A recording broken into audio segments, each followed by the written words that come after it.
बिस्मिल्लाहिर्रहमानिर्रहीम, अस्सलाम वालेकुम। बाखबर सवेरा आप देख रहे हैं, आपको बहुत बहुत खुश आमदीद।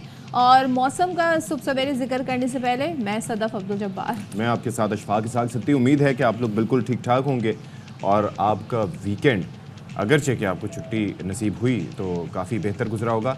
ये अलग बात है कि मौसम जो है वो हब्स ज़्यादा रहा और जो प्रेडिक्शंस 3 से 4 तारीख को रही थी बारिश से मुताल्लिक वो पूरी नहीं हुई।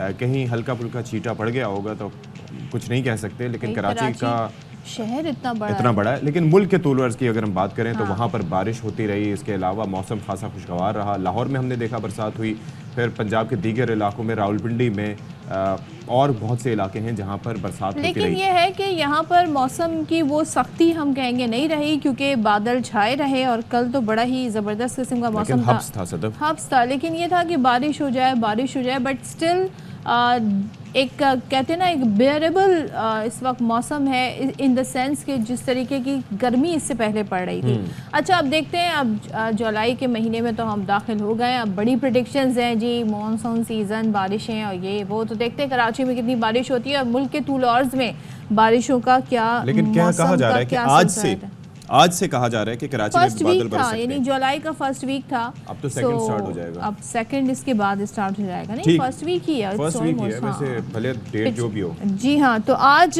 खैर अब जरा इस पे भी बात कर लेते हैं। लेकिन एक आपको ज़बरदस्त बात बताएं, क्रिकेट के मैदानों से बड़ी ज़बरदस्त खबर है। और देखें, हमारी जो नेशनल कौमी क्रिकेट टीम है, जो करंट प्लेयर्स हैं जिन्होंने T20 वर्ल्ड कप खेला, उन्होंने कुछ किया ना किया हो, लेकिन जो हमारे लेजेंड्स की चैम्पियन टीम है वो मैच खेल रही है ज़बरदस्त किस्म के। मुसलसल चौथी बार उन्होंने मैच जीता है और यूं सेमीफाइनल में जगह बनाई है। इस बार हराया है उन्होंने इंग्लैंड को। भाई भारत को उन्होंने पिछाड़ा, उसके साथ साथ उन्होंने ऑस्ट्रेलिया को हराया, वेस्ट इंडीज़ को हराया और फिर इंग्लैंड को हरा के उन्होंने अब सेमीफाइनल में जगह बनाई है और पाकिस्तान चैंपियंस अब तक नाकाबिल शिकस्त रहे हैं। अच्छा, मैं ये देख रहा था क्योंकि कामरान अकमल तो जाहिर है कि हमारे साथ यहाँ पर शो में आते रहे, यूनुस खान भी आते रहे, तो हमने उनका फिटनेस लेवल देखा है कि वो किस तरीके से प्रैक्टिस वगैरह भी करते रहते हैं, एक्सरसाइज करते हैं, कितना कुछ वर्कआउट करते हैं। बाकी जो प्लेयर्स हैं, फिर मिसबाउल हक की आप मिसाल ले लें, फिर सईद अजमल आप ये देखें, वैसे स्पिनर हैं लेकिन थोड़ा सा आउट ऑफ टच दिखाई दिए, लेकिन उसके बावजूद उनकी बॉलिंग में अब भी खासा दमखम रहा। शर्जील ही वॉज एक्सेप्शनल, जिस तरीके से उन्होंने कामरान अकमल के साथ मुख्तलिफ मैचेस में ओपनिंग की यहाँ पर और अपना मार्क बिठाया।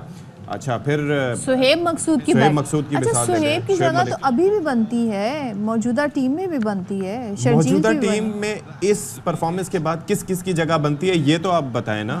मेरे हाल में पूरी टीम की जगह। अच्छा, ये वो टीम थी जिसे कहते हैं ना कंप्लीट टीम, जिसमें ओपनर्स हैं, जिसमें मिडिल ऑर्डर हैं, जिसमें स्पिनर्स हैं, बॉलर्स हैं, डेथ ओवर कराने वाले बॉलर्स हैं। लेकिन जो हमारी वहाँ टीम गई थी वो तो शायद ओपनर्स की टीम गई थी। जी। अच्छा, मैं तो एक बात कर रहा हूँ, वैसे तो मिसफिट ही थे, लेकिन इस टीम में वैसे मुझे लगता है कि इफ्तिखार की जगह बन सकती थी, क्योंकि लेजेंड्स की टीम है तो जाहिर है कि मुमकिन तौर पर बन सकती है। मेरा कोई और मकसद नहीं था। अच्छा, परफॉर्मेंस के हवाले से शाहिद आफरीदी ने हमें मायूस नहीं किया। उन्होंने इंडिया के खिलाफ मैच में पहली बॉल पे वो आउट होके चले गए। तो this is the Lala we love. वो जब आते हैं तो या तो तबाही मचाते हैं या फिर विदाउट वेस्टिंग एनी टाइम चले जाते हैं, लेकिन अपनी बॉलिंग से और अपनी फील्ड में मौजूदगी से उन्होंने सबका दिल जीता वहाँ पर। हमारा सेमीफाइनल में टाकरा किससे? अब लेट्स सी कि सेमीफाइनल में क्या मैचेस होंगे। मैं ये जो हमारा इंग्लैंड के खिलाफ मैच था ये भी मैं कम्प्लीटली इत्तेफाक से नहीं देख सका, क्योंकि क्रिकेट इन्फो या इस तरह की वेबसाइट्स उसको इस तरीके से नहीं देख रही। और लेकिन बाकी जो है वो इंडिया वाला मैच ऑब्वियसली मैंने देखा था and it was a treat to watch. तो अब ये है कि 4 विकेट के नुकसान पर सिर्फ 4 विकेट के नुकसान। इन मैचेस को हम कहें जी पैसा वसूल मैचेस करके आए, यकीनन बड़ा एंजॉय कर रहे होंगे। भाई जो लोग पूछते थे ना इस जनरेशन के, ये जेन जी या उसके पास जनरेशन एक्स वाले, कि भाई ये अब्दुल रज़ाक कौन थे, ये कौन किस तरीके से खेलते थे, तो अब उन्हें पता लग गया होगा कि हमारे जो प्लेयर्स थे वो किस तरीके से खेला करते थे। तो लेकिन कहते हैं ना, हमें भी पता लग गया है जी खिलाड़ियों के बारे में भी। और दूसरी बात, हमें लग पता गया है जी महंगाई की वजह से आलू, प्याज, टमाटर की क्या कीमतें हैं, ये सबको। बल्कि बिजली के बिल आने के बाद जो झटके होते हैं ना, कहते हैं बिजली के बिल से किसको झटके लगते हैं, हमें वो भी पता चल गया है। लेकिन सैटरडे संडे वीकेंड वो होता है जिस वक्त लोग कोशिश ही करते हैं जी, ज़रा टाइम भी होता है उनके पास, फैमिली के साथ जाते हैं और महीने का आगाज़ भी है तो सोचते हैं ज़रा ग्रोसरी कर लें, शॉपिंग कर लें, चीज़ें ले आएँ।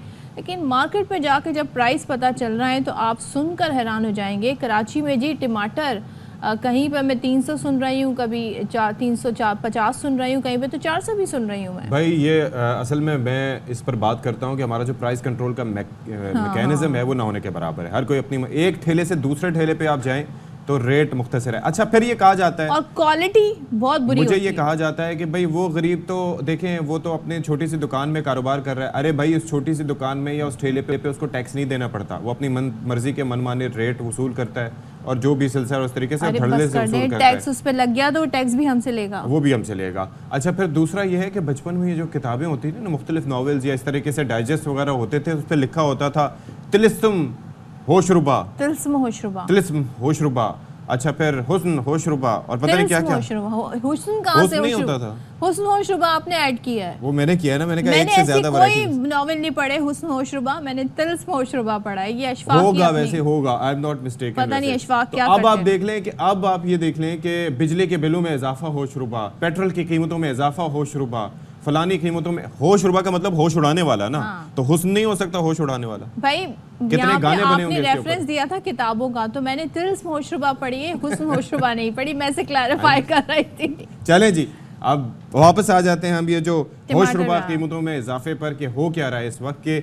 एक सब्जी जिसको हम पूछते नहीं थे अभी कुछ अरसे पहले कुर्बानी तक, अब वो दोबारा से, मतलब एक सब्जी, मतलब ओवरऑल एक जेनेरिकली मैं बात कर रहा हूं। सब्जी से इसलिए मुझे ख्याल आया जो अरवी आई हुई है, हाँ। अच्छी नहीं आई हुई, मतलब क्या ये सीजन है और इसमें ऐसी क्वालिटी की अरवी आई हुई है। देखिए जी, आप लोग ख्याल करें तो मुख्तलिफ शहरों में हमारे नुमाइंदगान मौजूद हैं, उनसे ज़रा जान लेते हैं कि क्या है। कराची से अफजल परवेज़, अलमास अहमद खान लाहौर से हमारे साथ मौजूद होंगे।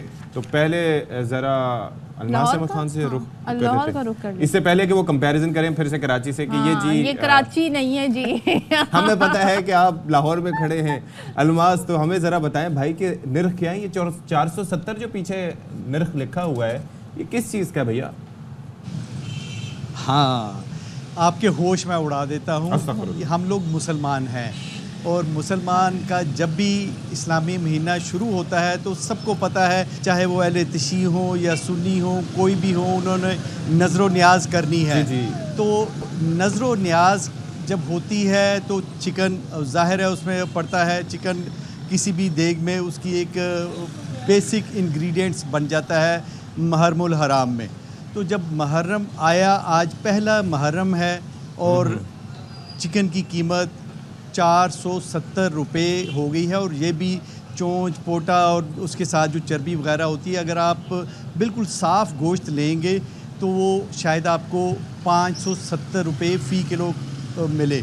अच्छा, ये भी एक दिन का इजाफ़ा, आज 49 रुपये फ़ी किलो एक दिन का इजाफ़ा हुआ है। गुज़िश्ता रोज़ 37 रुपये इजाफा हुआ था। तो एक्यूमुलेटिव जो इजाफा हुआ है सिर्फ 2 दिनों में, सिर्फ इस मुहर्रमुल हराम के आगाज़ पर उस वो बन गया है 86 रुपये फ़ी किलो। अच्छा। आप अंदाज़ा कर लें कि हम लोग मुसलमान अपने आप को कहते हैं और सिर्फ मुहर्रमुल हराम के आगाज़ से ही हमने 86 रुपये फ़ी किलो चिकन की कीमत में इजाफा कर दिया। उसके अलावा इसी तरह सब्जियाँ, जरा टमाटर और प्याज, टमाटर ने सब जगह परेशान किया, उसका भी कुछ बताइए। टमाटर यकीनन आपने सही चीज़ पहचानी, क्योंकि टमाटर भी उसी देग में, चाहे वो बिरयानी या जो भी बनती है नज़र न्याज के लिए, चाहे वो कौरमा बनेगा, उसमें टमाटर भी एक बेसिक इंग्रेडिएंट है। और वो भी पिछले 2 दिनों में 3 दिनों में वो बढ़ते बढ़ते आज 240 रुपये से 260 रुपये फ़ी किलो हो गया है। 240 रुपये यकीनन वो दर्जा दोम वाला है, जो दर्जा अव्वल का है वो 260 रुपये फ़ी किलो है टमाटर। और टमाटर जो चंद रोज़ पहले, मतलब ईद ख़त्म हुई तो लोगों के पास ईद से पहले ही उन्होंने अच्छा खासा स्टॉक करके रखा था, और ईद के बाद उन्होंने गोश्त का स्टॉक भी जमा कर लिया। अब वो टमाटर जो स्टॉक रखा हुआ था वो ख़त्म होता जा रहा है। और दूसरी जो बेसिक बात मैंने आपको बताई मुहर्रमुल हराम की, वो आ गया, आगाज़ हो गया। तो उसमें भी टमाटर का इस्तेमाल बहुत ज़्यादा होता है। यानी तो कि इसलिए लोग जो टमाटर है के इस रेट्स वक्त भी हम ये बढ़ते देख जा रहे हैं कि महंगाई जो ऑलरेडी है उसमें आए दिन मनमाने इजाफे भी हमें होते नज़र आ रहे हैं, और चाहे वो बिजली के बिल हो और चाहे वो सब्जियां हो, खाने पीने की अशिया हो, हर चीज़ में इजाफा हम होते देख रहे हैं। तो अफजल की तरफ चलते हैं, ज़रा कराची से सूरत हाल जानते हैं। अफजल, आप बताइएगा, कराची में तो जो टमाटर के क्या इलाकों के वाइस नर्ख जो है, कहीं 300, कहीं 350, कहीं 400, 240 भी हैं। तो ये बताएं क्या क्वालिटी पे भी फ़र्क कॉम्प्रोमाइज़ हो रहा है, और सरकारी निर्ख से कितना आगे जा रहे हैं या फिर सब्जी वाले? जी बिल्कुल अशफाक और सदफ, देखा जाए तो सब्ज़ी की कीमतें तो वाकई आसमान से बातें कर रही हैं, लेकिन कराची में जो सब्ज़ी के रेट वो यकसा जो है मखसूस नहीं किए गए। हर इलाके के अलग अलग रेट हैं। अगर देखा जाए तो इस वक्त दर्जा अव्वल जो सबसे अच्छा टमाटर होता है उसकी कीमत 280 रुपये किलो के हिसाब से फ़रोख्त हो रहा है। दर्जा स्वयं जो है वो 180 रुपये किलो के हिसाब से फ़रोख्त हो रहा है। और ऐसे ही प्याज और आलू की कीमतें भी हैं। प्याज जो आसमान से बातें करी थी, आज प्याज 80 रुपये किलो है। अच्छी प्याज जो है आला क्वालिटी की वो 100 रुपये किलो है। आलू भी दो किस्म के मिल रहे हैं। एक आलू जो चिप्स में इस्तेमाल होता है वो 120 रुपये किलो के हिसाब से, जबकि छोटे दरमियाने दर्जे का आलू है वो 80 रुपये किलो है। इस वक्त भिंडी की जो कीमत है वो 350 रुपये, जहाँ से मैं रिपोर्ट कर रहा हूँ ये पोश इलाका है, या 350 रुपये किलो के हिसाब से भिंडी फ़रोख्त हो रही है। आप दूसरे इलाके चले जाएँ जिस तरह लियाकताबाद, नई कराची, लंच लाइन और जो सरजानी टाउन, इसके अलावा लांडी, कुरंगी, इन इलाकों में भिंडी जो है 200 रुपये किलो के हिसाब से फ़रोख्त हो रही है। हरा मसाला होता है जिसके कहा जाता है जो इंडिया में अहम तौर पर इस्तेमाल होता है, हरी मिर्च जो है 30 रुपये पाव के हिसाब से मुख्तलिफ इलाकों में फ़रोख्त हो रही है। जहाँ मैं मौजूद हूँ यहाँ पे 50 रुपये के हिसाब से फ़रोख्त हो रही है।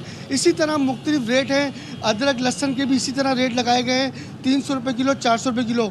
अगर हम लोअर इलाकों में चले जाएँ तो वहाँ 250 रुपये और तकरीबन 230 रुपये किलो के हिसाब से लहसुन और अदरक मिल जाता है। देखा जाए तो कमिश्नर कराची की जानिब से एक टीम तो बनाई गई थी मुनाफा खोरों के खिलाफ। मुनाफा खोरों की जानिब से गुज़िश्ता रोज़ महंगाई की गई, लेकिन उस पर कोई काबू नहीं पाया गया, जिसके बिना टमाटर, आलू, प्याज और दीगर सब्जी की कीमतें बढ़ी थी। लेकिन अवाम की जानिब से एक आवाज़ उठी, उसके बाद कमिश्नर कराची की जानिब से एक्शन लिया गया। अच्छा। और अब देखा जाए तो अब टमाटर, आलू, प्याज की कीमतें नीचे आ चुकी हैं। जी अच्छा, ये मुझे कहाँ पे ऐसा हुआ, ये आवाज़ें कब उठी और कब कमिश्नर कराची ने एक्शन लिया और किन किन इलाकों में हुआ? मैं वैसे तो शुक्रिया कहना चाह रहा था, लेकिन अफजल जी ज़रा बताइएगा, थोड़ा सा हमारी आंखें अचानक आपकी इस बात पे खुल गई हैं कि ये कहाँ कहाँ नोटिस लिया गया, और किसी एक मखसूस इलाके में जहाँ आप खड़े हैं वहाँ नोटिस लिया गया या पूरे कराची में इस नोटिस का असर देखा गया?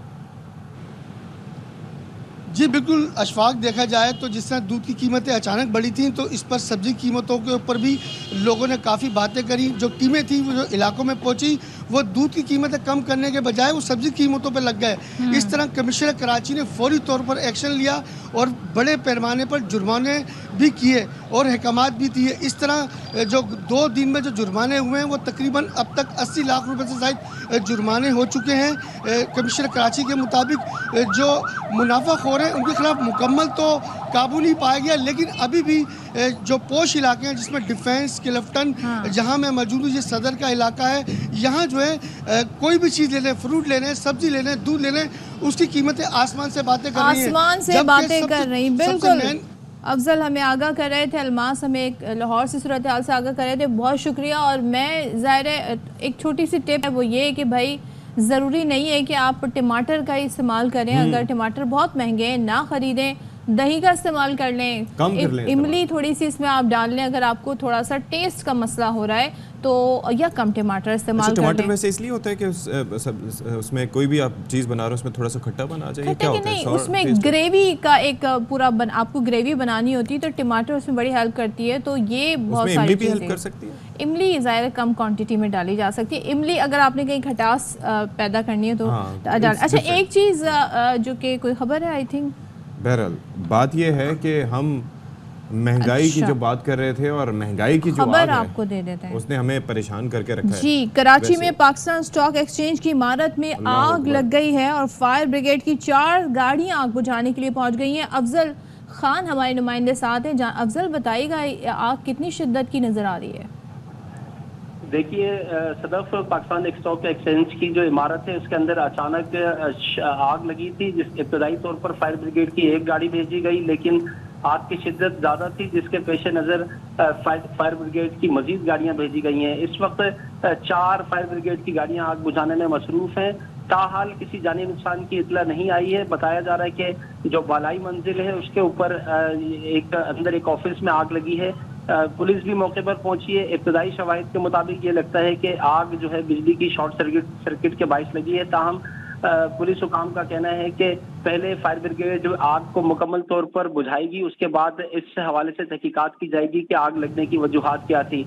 लेकिन सरेदस्त यही बताया जा रहा है कि अब तक किसी जानी नुकसान की इतला नहीं है। जी ठीक है हफ्ते जी Afzal, thank you so much. अच्छा जी, एक चीज़ आपको याद होगा, पिछले हफ्ते जब हम जिक्र कर रहे थे तो जो पेट्रोलियम डीलर्स एसोसिएशन वाले थे उन्होंने हड़ताल का ऐलान कर दिया था। उन्होंने कहा था लोगों से अपील है, सुबह 6 बजे से पेट्रोल पंप्स बंद हो जाएंगे, हम बंद कर रहे हैं, हम सप्लाई बंद कर रहे हैं। 0.5% जो है उन पर 0.5% उन पर टैक्स लग रहा था। उस टैक्स के खिलाफ उन्होंने कहा कि आइन के खिलाफ है और डबल टैक्सेशन हो रही है, सो हम ये कर रहे हैं। तो बाद में क्या हुआ, उसका नतीजा निकला, हुकूमत ने उनकी बात मान ली, वो टैक्स वापस ले लिया। अब हम जैसे लोग, हम जैसे तनख्वाहदार लोग, हम कहते हैं ना हमारी कौन आवाज़ उठाए, हम पे टैक्स लगे जा रहा है, लेकिन हम कहीं ऐसे एहतजाज नहीं कर सकते। लेकिन अब इस हवाले से मेरे ख्याल में कोई एक ग्रुप तश्कील पाया है जो इस पर आवाज़ उठा रहा है, आके बात करेंगे। अच्छा, इस वक्त जो खबर है वो क्या है, वो है आटे से मुताल्लिक, यानी कि रोटी से मुताल्लिक। और वो खबर ये है बेसिकली कि फ्लावर मिल्स एसोसिएशन ने अब ऐलान कर दिया है मुल्क की हड़ताल का। और वो ये वजह क्या है, वो ये कहते हैं कि जी हमारे मुतालबात पूरे ना हुए तो 10 जुलाई को मिल्स गंदम की वॉशिंग बंद कर देंगी। 11 जुलाई से होल्डिंग डेस्क मुस्तरद कर रहा है, तो अब उन्होंने करवाया, अब ये करवा रहे हैं। और उससे पहले वो हाइब्रिड गाड़ियों वालों ने करवाया था। यानी कि एक एक करके जहां जहां जिस की जो पहुंच है वो अपने काम करवा रहे हैं, वो टैक्स कम करवाते जा रहे हैं। और फिर फंसेंगे कौन से, वो सिर्फ जिसकी गर्दन पतली है। और दूसरा ये है कि बाकी सारे के सारे निकल जाएंगे। आपको पता है एक और ये मिनिस्ट्री ऑफ, मेरे ख्याल में ये फाइनेंस की जानिब से या किसी मिनिस्ट्री की जानिब से बाकायदा तौर पर वो कहा जा रहा है कि हकीकत समझिए 40% टैक्स नहीं है, ये टैक्स है, वो टैक्स है। इस तरह का कोई इश्तिहार वगैरह वो जारी कर रहे हैं। 40% ही टैक्स लगाया है, और उससे मल्टीप्लाई तो करें ना। हाँ, और उसके बाद आप डबल टैक्सेशन तो हमारे साथ भी हो रही है, आप GST देते हैं, आप हर चीज़ पे टैक्स दे रहे होते हैं। अच्छा जी, अब जो फ्लावर मिल्स एसोसिएशन के आसिम रजा साहब हैं, वो कहते हैं हमारे मुतालबात मंजूर ना हुए तो 10 जुलाई को मिल्स गंदम की वॉशिंग बंद कर देंगी और 11 जुलाई से मुल्क भर में आटे की सप्लाई बंद कर दी जाएगी। आटा वाहिद चीज़ है जो सस्ती है, उसे भी महंगा किया जा रहा है, ये उनका कहना है। हम हुकूमत को वक्त दे रहे हैं ताकि आवाम तंग ना हो, लेकिन बुध से हम मुकम्मल तौर पर हड़ताल की तरफ जा रहे हैं। अच्छा जी, एक तो ये हो गया। अब ये है कि आप देखिए कि इसमें किस तरीके से चीज़ें मैनेज होंगी, किस तरीके से लोग अपना गुजर बसर करेंगे, किस तरीके से लोग अपनी ज़िंदगी के पहिए को आगे चलाएंगे और बढ़ाएंगे। इसमें हमें थोड़ा सा यकसुई की ज़रूरत होगी। वजह उसके ये है कि पाकिस्तान में जो निज़ाम है ना टैक्सेशन से मुताल्लिक, वो उसको थोड़ा बेहतर करने की ज़रूरत है। वरना कुछ लोग तो बेहद और बुरी तरह मुतासर होते हैं और कुछ लोगों की ज़ात पर कोई फ़र्क नहीं पड़ता उससे। अच्छा, गुज़िश्ता रोज़ एक बड़ा एक अंदोहनाक वाक़या पेश आया कराची के इलाके करीमाबाद में, जहाँ पर CTD के अफसर हैं अली रज़ा साहब, जो कि चौधरी असलम शहीद के एक साथी थे, और वो अपने आबाई इलाके में अपने दोस्तों से मिलने के लिए गए थे कि ऐसे में उनको फायरिंग का निशाना बनाया गया और उनके सर में गोलियां मारी गईं। वहीं पर बिल्डिंग का गार्ड भी था, उसको भी 3 गोलियां लगी थीं। तो अली रज़ा तो मौके पर ही जाँ बहक हो गए, लेकिन उसके बाद जो है वो जो गार्ड था वो भी पता चला है कि वो चल बसा। अच्छा, अब पुलिस जो मज़ीद हमें इस इंफॉर्मेशन इस हवाले से दे रही है वो ये कि मोटरसाइकिल सवार नकाबपोश मुल्ज़िमान थे और जैसे कि बताया कि वो अपने अपार्टमेंट के करीब थे और पुरानी रिहाइशगाह पर दोस्तों से मिलने आए थे। सो इसी दौरान में जैसे ही वो अपनी बॉम्ब प्रूफ गाड़ी से बाहर आए, दहशतगर्दों ने फायरिंग कर दी। तो नज़ीर शाह हमारे साथ हैं, उनसे मज़ीद जान लेते हैं। नज़ीर, बताइएगा मज़ीद क्या डिटेल सामने आ रही है? प्योरली ये टारगेट किलिंग का ही वाक़या है? बिल्कुल, देखें ये बाकायदा टारगेट करके हदफ बनाकर कत्ल किया गया है और एक कालदम जमात की जानिब से इसकी जिम्मेदारी भी कबूल की गई है। मैं इस वक्त उस क्राइम सीन पर मौजूद हूँ और थोड़ा मेले वकू आपको बता सकूं, मेरे दाएं जानिब करीमाबाद का इलाका है जो काफ़ी टाइम से खुदा हुआ है और कोई शख्स यहाँ पर गाड़ी के ज़रिए नहीं आ सकता। इसके अलावा आप यहाँ देख सकते हैं ये शकील कॉरपोरेशन नाम की ये इमारत है और ये मेन बिल्कुल जो करीमाबाद का पुल है जो हमारे सामने दिखाई दे सकता है, ये इसके बिल्कुल सामने ये अपार्टमेंट वाक़या है। और ये अब आपको मैं अंदर जाकर दिखाऊं जहाँ पर एसएसपी सेंट्रल एक मतलब फिर इस क्राइम सीन का जायज़ा लेने के लिए पहुँचे हैं। ये जो सामने जो कमरा नज़र आ रहा है, अली रज़ा यहाँ पर बाकायदा आकर बैठते थे, अपने दोस्तों के साथ वक्त गुजारते थे। चूँकि उनकी जाए पैदाइश भी यहीं की थी, बचपन से लेकर आज तक का वक्त उन्होंने यहीं गुजारा था। लियारी गैंग वॉर के नाम से वो CTD में अपना सेल चलाते थे और गैंग वार जिस तरह हर किसी को शोबा तफ्तीश में मुख्तलिफ असाइन, किसी के पास टारगेट किलिंग है, किसी के पास लियारी गैंग वार, किसी के पास कालादम तंजीम है, तो ये लियारी गैंग वार के इंचार्ज थे CTD में। और यहाँ पर कोई CCTV कैमरा मौजूद नहीं है। अच्छा। अभी SSP सेंट्रल यहाँ पर विजिट के लिए पहुँचे तो हम इनसे भी कोशिश करते हैं कि इनसे जानने की कोशिश करें। आप ये बताइएगा कि अभी तक इस मामले में क्या मालूमात मिल सकी है कि क्या चीज़ सामने आई है? जी देखिए, अभी तो इनिशियल इन्वेस्टिगेशन है और अभी FIR भी लॉन्च नहीं हुई है। अभी तक हमें जो एविडेंसेस यहाँ पे मिले हैं कि यहाँ पे अली रज़ा आता था, यहाँ पे बैठता था, शाम के औकात में उसकी डेली की रूटीन थी और इसी तरह वो कल अपनी रूटीन के मुताबिक आया है और वहाँ पे 2 मुल्ज़िमान जिनकी बारे में बताया जा रहा है विटनेसेस की तरफ से, वो आए और उन्होंने यहीं पे उनको गोलियाँ मारी हैं। मौके से 11 खौल मिले और ये जो सिक्योरिटी गार्ड है ये भी फ्लैट्स का है और वो भी जो है उसको भी गोलियाँ लगी और उसकी डेथ हो गई है। तो इस हवाले से अभी तफ्तीश जारी है। मुकदमा CTD में दर्ज किया जाएगा? जी मुकदमा अभी दर्ज नहीं हुआ है, फ़िलहाल उसके ऊपर वो स्टेटमेंट ली जा रही है, लेकिन होपफुली CTD में ही दर्ज किया जाएगा। बिल्कुल देखें, मुमकिन तौर पर CTD में ही मुकदमा दर्ज किया जाएगा। यहाँ पर बाहर कुर्सियाँ लगी हुई थी, ये दफ्तर था।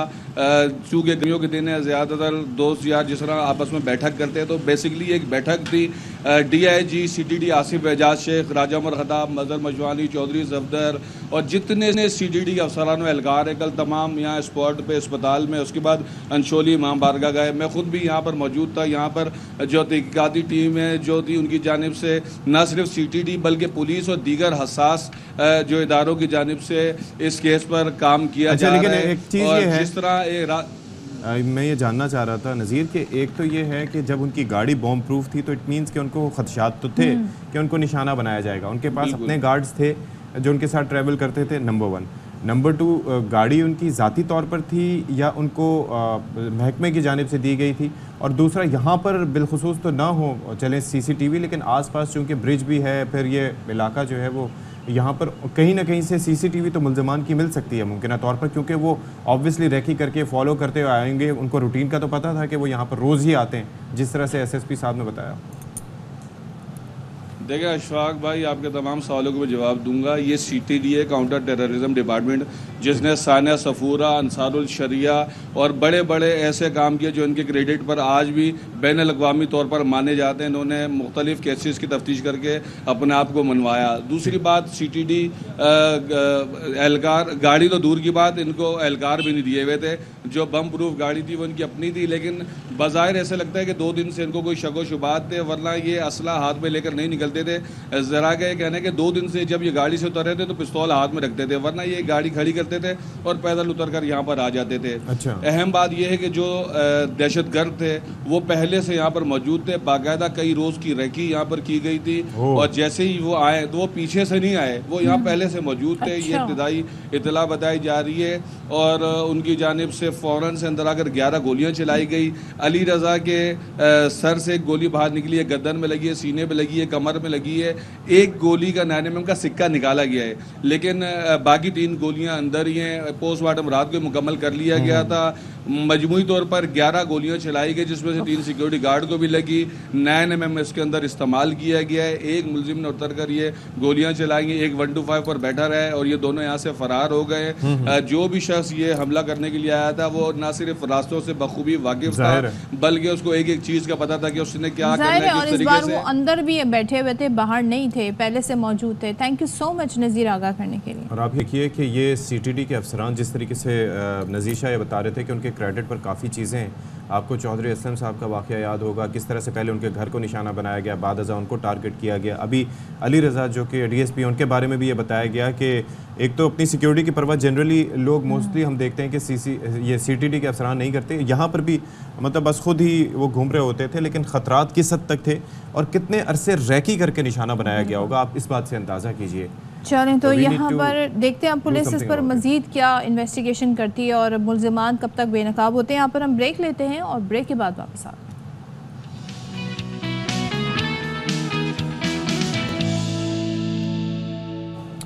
Welcome back once again. और एक ज़माना था, बल्कि ज़माना जाहिलियत की हम बात करें, जब ऐसा हुआ करता था कि लोग मतलब सोचें जब रसूलुल्लाह सल्लल्लाहु अलैहि वसल्लम ने पूरी तबलीग भी पूरी तरह से इस्लाम की नहीं हुई थी, वो ज़माना था। तब अपनी बेटियों को ज़िंदा दफन कर देते थे क्योंकि वो बेटी पैदा होती थी।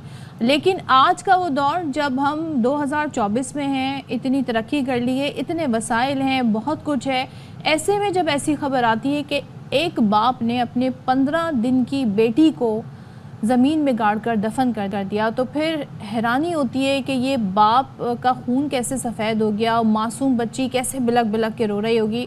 और ये वाक़या कहीं और पेश नहीं आया, ये पाकिस्तान का इलाका है नौशहर फ़िरोज़, वहाँ पर ये वाक़या पेश आया। अच्छा जी, अब ये है कि इसको सफाकियत कहें, इसको क्या नाम दें, उस मासूम बच्ची को आप इस दुनिया में लाए क्यों थे जब आप उसको प्रोवाइड नहीं कर सकते थे। बहुत से सवाल हैं इसमें। आई मीन अच्छा, ये यहाँ पे ये बताया जा रहा है कि ये बच्ची बीमार थी और इसके इलाज के पैसे नहीं थे, तो बाप ने पहले पड़ोसियों को इस बच्ची को दिया, उन्होंने रखने से इनकार कर दिया। तो फिर बाप ये कह रहा है कि मैंने ये इंतहाई कदम उठाया और वो कह रहा है जी मैं इस बात पर शर्मिंदा भी हूँ। हमारे नुमाइंदे मुनव्वर हुसैन एक मौजूद हैं हमारे साथ, उनसे बात कर लेते हैं। मुनव्वर, ज़रा इस वाक़े के हवाले से बताइएगा, ये शख्स करता क्या है, इसके मज़ीद कितने बच्चे हैं, उसकी बीवी का इस वाक़े से मुताल्लिक़ क्या कहना है?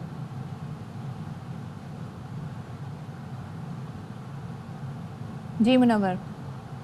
राजपुर है जहाँ पे सिफाक बाप ने इलाज के पैसे ना होने पर अपनी 15 दिन की मासूम बच्ची को जिंदा दफन कर दिया है। जब पुलिस को इतला मिली तो पुलिस ने उसके गांव पर छापा मारा और वहां पर मुल्ज़िम तैयब उर्फ मच्छर राजपुर को गिरफ्तार कर लिया।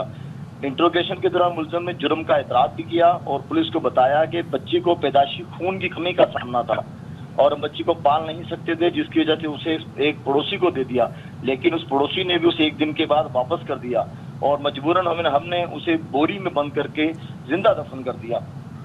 इंट्रोगेशन के दौरान वो पुलिस से इल्तिजा करता रहा कि मुझसे गलती हो गई है, मुझे माफ़ कर दें, लेकिन पुलिस की जानिब से बताया गया कि हमने उसके खिलाफ मुकदमा दाखिल कर लिया गया है और उसे आज कन्यारू की अदालत में पेश किया जाएगा, जहाँ पर उसे उसकी जो कब्र कुशाई के लिए जज से इजाज़तनामा लिया जाएगा, जिसके बाद कब्र कुशाई की जब इजाज़त मिलेगी तो उसके बाद मज़ीद तफ्तीश आगे बढ़ेगी। जब हमारी इलाका मकीनों से बात हुई तो उनका कहना था कि इस शख्स को पहले भी एक बच्ची थी और वो भी इसी तरह बीमार रहती थी और कुछ अर्सा बीमार रहने के बाद वो भी फौत हो गई थी। इलाका मकीनों का कहना है कि ये मजदूर शख्स है, इसकी इतनी आमदन नहीं है जिसके बाद अपने बच्चों को प्रॉपर तरीके से जब वो बीमार होते हैं तो उनका इलाज नहीं करवा सकता। जबकि खानदानी ज़राए का कहना है कि इसके मजीद भी 2 बच्चे हैं जिनमें एक बेटी है और एक बेटा है, लेकिन अब तक वो मीडिया के सामने नहीं लाए गए, ना ही उन्हें पुलिस के पास लाया गया है। अच्छा, आप ये कह रहे हैं मुनव्वर कि कब्र कुशाई अभी होगी, लेकिन यहाँ पर जो हम फुटेजेस देख रहे हैं उसके अंदर एक जगह को खोदा जा रहा है, निशानदेही की जा रही है। पुलिस ने जो इंट्रोगेशन के दौरान, क्योंकि इसने जिस बोरी में बंद करके बच्ची को लेकर गए थे तो उस जगह का निशानदेही करवाई थी कि वो कहाँ आपने दफन की है। वो वहां पर जाके उस बोरी को भी अपने करानी तहवील में लिया गया था कि जिस बच्ची में उस लाश को नहीं, बच्ची को जिंदा दफन करके लेके जाया गया था, उसको वहां से निकाल के वहां पर इसने दफन कर दिया और उसको अलग जगह पर जाके दफन किया। इस तरह के जो केस होते हैं उसमें क्या दफात लगती हैं, किस तरह के मुकदमा बनाया जाता है? मुकदमा इस तरह इसी टाइप का बना है कि इसने अपनी बच्ची को जिंदा दफन किया है। इसी टाइप की जो कानूनी होती हैं दिफात, उनका निफाज किया गया है। मजीद इंट्रोगेशन होगी तो मजीद अगर कुछ चीजें सामने आएंगी तो उसमें जो मजीद दफात है उनका भी इजाफा कर दिया जाता है। अच्छा मुनव्वर, एक और चीज़ भी कि इस वाक़े पर, ये जो वाक़या पेश आया है, अहले इलाका का क्या मौक़िफ़ है, वो इस शख्स के बारे में क्या राय रखते हैं इस वाक़े से मुताल्लिक, क्योंकि ये सफाकियत का वाक़या है लेकिन इसमें ज़िम्मेदारी और भी बहुत से लोगों की आती है, रिश्तेदारों की भी आती है, पड़ोसी की भी आ जाती है, 10 लोगों की जिम्मेदारी इस एतबार से आती है। दरअसल देखा जाए तो ये जो इलाका है ना हमारा, ये कंडियारो और ठारूशा के दरमियान का एक निचला इलाका है, पसमानदा इलाका है। वहाँ पे सेहत की सहूलियात नहीं है, सड़कों की सही तरीके से सहूलियात नहीं है, तो वहाँ अक्सर जो लोग रहते हैं लोअर तबके से भी निचले इलाके के लोग रहते हैं, ऐसे कह लें कि वो सिर्फ मजदूरी करने के लिए शहरों में आते हैं। मजदूरी अगर मिल गई उनको अपने पैसे उसका ऐसे के लिए उसका जो पैसे मिल गए तो जाके अपने दीगर जो मामलात हैं, जिंदगी की जरूरियात हैं, उसको पूरा करते हैं। लेकिन अगर उनकी मजदूरी नहीं लगती तो 4-4 दिन, 5-5 दिन, 10-10 दिन बेचारे इस तरह ही अपने कहीं से कुछ मांग लिया, कहीं से कुछ मांग लिया और वो अपने मामलात को चलाते हैं। जब हमारे इलाका मकीनों से इस हवाले से बात हुई तो उनका यही कहना था कि ये सारा पसमानदा इलाका होने की वजह से ये ऐसे वाक़यात जो जन्म लेते हैं, उनके वजह पैसे नहीं होंगे तो चेकअप के लिए नहीं जाया जाता वहाँ जो। लेकिन पैसे होना ये कोई तौजी किसी भी तरह से नहीं हो सकती कि अपनी ही औलाद को इस तरीके से जिंदा ज़मीन में गाड़ दिया जाए। अल्लाह की रहमत से मायूस होना ये भी किसी भी तरीके से जायज़ नहीं है। Thank you so much Munawar, हमें इस हवाले से आगाह कर रहे थे। और कहते हैं ना, तालीम की कमी, शऊर की कमी, इस तरह के वाक़यात की वजह बनते हैं। और बात चाहे अहले इलाका की हो, अहले मोहल्ला की हो, इस शख्स को मुझे नहीं लगता कोई एहसास है, क्योंकि इससे पहले भी बताया जा रहा है इस तरह के वाक़यात हुए। लेकिन आप अपनी, कहते हैं ना, जितनी चादर है उतने पाँव फैलाएं। नहीं आप अफोर्ड कर सकते तो आप सोच के अपनी फैमिली को प्लान करें, अदरवाइज़ इस तरह अपने मासूम बच्चों की जानें लेना ये किसी भी तरीके से हमारे मज़हब के पॉइंट ऑफ व्यू से भी जायज़ है। यहाँ पर तालीम हो, यहाँ पर किसी चीज़ की भी प्लानिंग नहीं होती ना, सोच के आप प्लान के बात करें। वहाँ पर तो एक वक्त के बाद दूसरे वक्त ही, और वो एक जिस तरीके से एक जबिल्लत के तहत चल रहे होते हैं वैसे चल रहे हैं। मतलब there is no such thing as planning. मतलब इसे कत्ल कहेंगे डायरेक्टली, और क्या इसे कहा जा सके।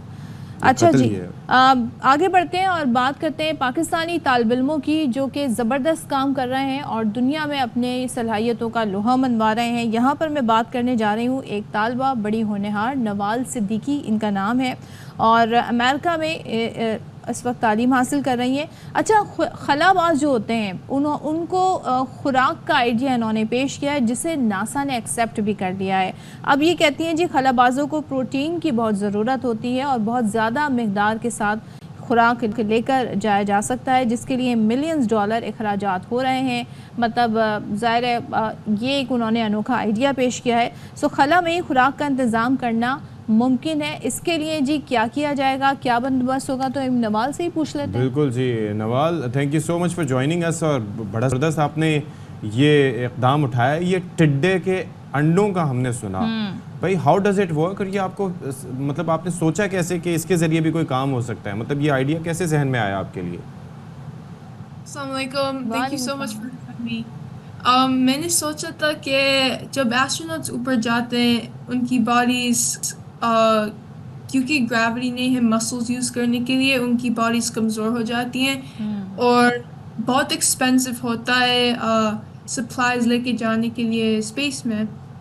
सो मेरी टीम ने सोचा था कि अगर हम कोई high protein food source raise कर सकते हैं स्पेस में, फिर वो उसको खा सकते हैं और उससे न्यूट्रिएंट्स ले सकते हैं। ठीक है, तो वो है क्रिकेट्स हमारे लिए। इज इट लेस एक्सपेंसिव, और क्या कोई और ऑप्शन नहीं था जो टिड्डे के अंडे ही हाई प्रोटीन दे सकते हैं? नहीं, जब टिड्डे बड़े हो जाते हैं फिर वो हाई प्रोटीन कंटेंट उनके अंदर होता है, अबाउट 60 to 70%। लेकिन हमारी एक्सपेरिमेंट के लिए हम अंडे ऊपर भेज रहे हैं, फिर देखेंगे कैसे ग्रो करता है ग्रेविटी में, माइक्रो ग्रेविटी में। तो वहाँ पर इज इट पॉसिबल कि वो ग्रो करें और उसके बाद जिस तरीके से उस पोजीशन में आ जाएं कि जब वो न्यूट्रिएंट्स प्रोवाइड कर सकें, पता चले उनको भी लैक ऑफ न्यूट्रिशन का सामना करना पड़े? जी, वो हम टेस्ट कर रहे हैं। हम एक एक्सपेरिमेंट अर्थ के ऊपर रन करेंगे और सेम कंडीशंस रखेंगे, same food, space, environment, except the only difference is microgravity. So जब वो स्पेस से वापस आएगा वो टिड्डे, हम कंपेयर करेंगे protein analysis, height, weight and development.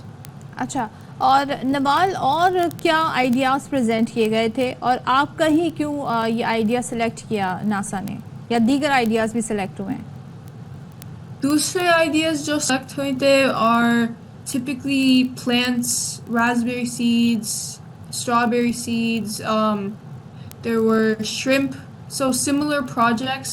लेकिन हमारा प्रोजेक्ट लॉन्ग टर्म के लिए फोकस है, क्योंकि हमारा प्रोजेक्ट हम सोच रहे थे जब एस्ट्रोनॉट्स लॉन्ग ड्यूरेशन के लिए स्पेस में जाएंगे, such as Mars. Mars is a future mission that NASA is planning. Yes. हमने सोचा था कि मार्स के ऊपर क्रिकेट्स फार्म कर सकते हैं और वो खा सकते हैं। अच्छा, एक चीज़ ये बताएं हमें नवाल कि अभी आपको पता है ये जो जॉनसन स्पेस सेंटर है यहाँ पर 1 साल तक का उन्होंने एक तजुर्बा किया, क्योंकि मरीख की तरह का उन्होंने एनवायरनमेंट वहाँ पर क्रिएट किया और कहा कि 1 साल का वक्त कैसे गुजार सकते हैं। तो the people over there they spend almost around 370 days over there. तो वहाँ पर आपने अपना तजुर्बे के लिए कोई ये भेजे थे इस तरीके से, या वहाँ पर नासा ने उसको इनकॉर्पोरेट किया था, कोशिश की थी ट्राई करने की उस माहौल में? नहीं, उस फैसिलिटी में नहीं इनकॉर्पोरेट किया था। हमारा प्रोजेक्ट कैनेडी स्पेस सेंटर से जाएगा, लेकिन वो पॉसिबिलिटी है फ्यूचर में। अच्छा नवाल, आपके हवाले से ये भी है कि आप फ़लस्तीन का जो इशू है उस पर आपने काफ़ी आवाज़ उठाई, लेकिन उस पर आपको काफ़ी मुश्किलात और एक टफ़ टाइम से गुजरना पड़ा। So can you tell us about कि क्या इशू था और किस तरह की मुश्किलात से गुजरना पड़ा? मैंने वैलेडिक्टोरियन स्पीच में गज़ा के बात करनी थी और अवेयरनेस ब्रिंग करनी थी मेरी ऑडियंस के ऊपर, लेकिन my principal she argued against that. She had a big problem with that. The district के साथ, डिस्ट्रिक्ट को एक मसला था उसके साथ, लेकिन मैंने उनको बताया था कि मैं नहीं बोलूँगी, लेकिन मैंने बोल दिया क्योंकि मुझे अवेयरनेस ब्रिंग करनी थी मेरी क्लासमेट्स को। अच्छा ये बताएं, उर्दू कहाँ से सीख रही हैं आप नवाल? काफ़ी अच्छी आप ट्राई करती हैं बोलने की और कोशिश करती हैं, ये बहुत अच्छी बात है। तो ये कहाँ से सीख रही हैं वैसे आप?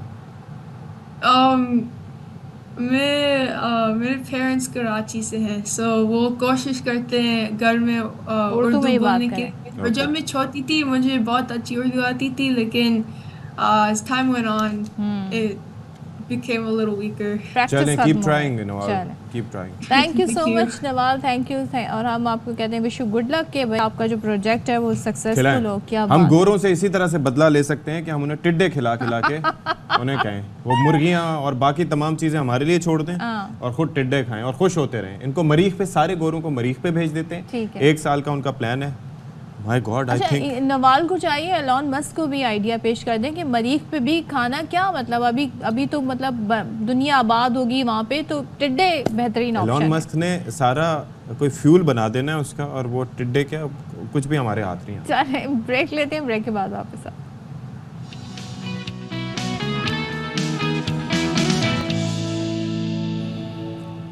बाहर जाना है, बाहर जाना है, बाहर जाना है, हालात ठीक नहीं हैं, पैसा जो है ठीक नहीं आ रहा, रुपया स्ट्रॉन्ग नहीं है, बाहर की करेंसी अच्छी है, मुस्तकबिल बाहर है, इनसिक्योरिटीज़ यहाँ पर सारी हैं, ज़िंदगी महफूज नहीं, इज़्ज़त महफूज नहीं, हमने बाहर जाना है।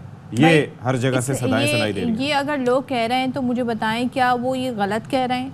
क्योंकि वो उनके सामने दुनिया की मिसाल है। अब हम ग्लोबली सोशल मीडिया के थ्रू इतना अटैच हो गए हैं, हम ये देखते हैं जी बहुत सारे मुल्क जो बड़े कहते हैं ना, कट लगाते हैं आपकी इनकम टैक्स पर और बड़ा एक चंक ले जाते हैं आपकी सैलरी का, लेकिन उसके बाद वो आपको सेफ्टी भी प्रोवाइड करते हैं, वो आपको क्वालिटी एजुकेशन भी प्रोवाइड करते हैं, वो हर चीज़ वो जो आपको मिलनी चाहिए बुनियादी सहूलत वो प्रोवाइड करते हैं, और वो इसे आवाम की सर्विस कहते हैं। लेकिन आप या देखें, ना यहाँ पर सफाई सुथराई है, ना यहाँ पर सड़कें हैं, ना यहाँ पर पब्लिक ट्रांसपोर्ट है। हर कोई बंदा अपनी बाइक पे, अपनी गाड़ी पे पेट्रोल खर्च करके रोज़ाना ऑफिस से घर, घर से ऑफिस ये काम कर रहा है। बाहर के मुल्कों में सब्सिडाइज ट्रांसपोर्टेशन का सिस्टम है और वो उससे कमा भी रहे हैं। आप ये कहते हैं जी हम सब्सिडी नहीं लगा सकते, हम ये नहीं कर सकते। अब ऐसे में क्या होगा? नौजवान तबका जो ये सोच रहा है कि मैं इतने पैसे खर्च करके पढ़ रहा हूँ, मैं इतना हाईली क्वालिफाइड हूँ, मेरे पास ये डिग्री है, लेकिन जब मैं जॉब ढूंढने जाता हूँ तो मुझे जॉब भी नहीं मिलती, तो फिर वो क्या करे? फिर वो सोचता है कि मैं बाहर चला जाऊँ।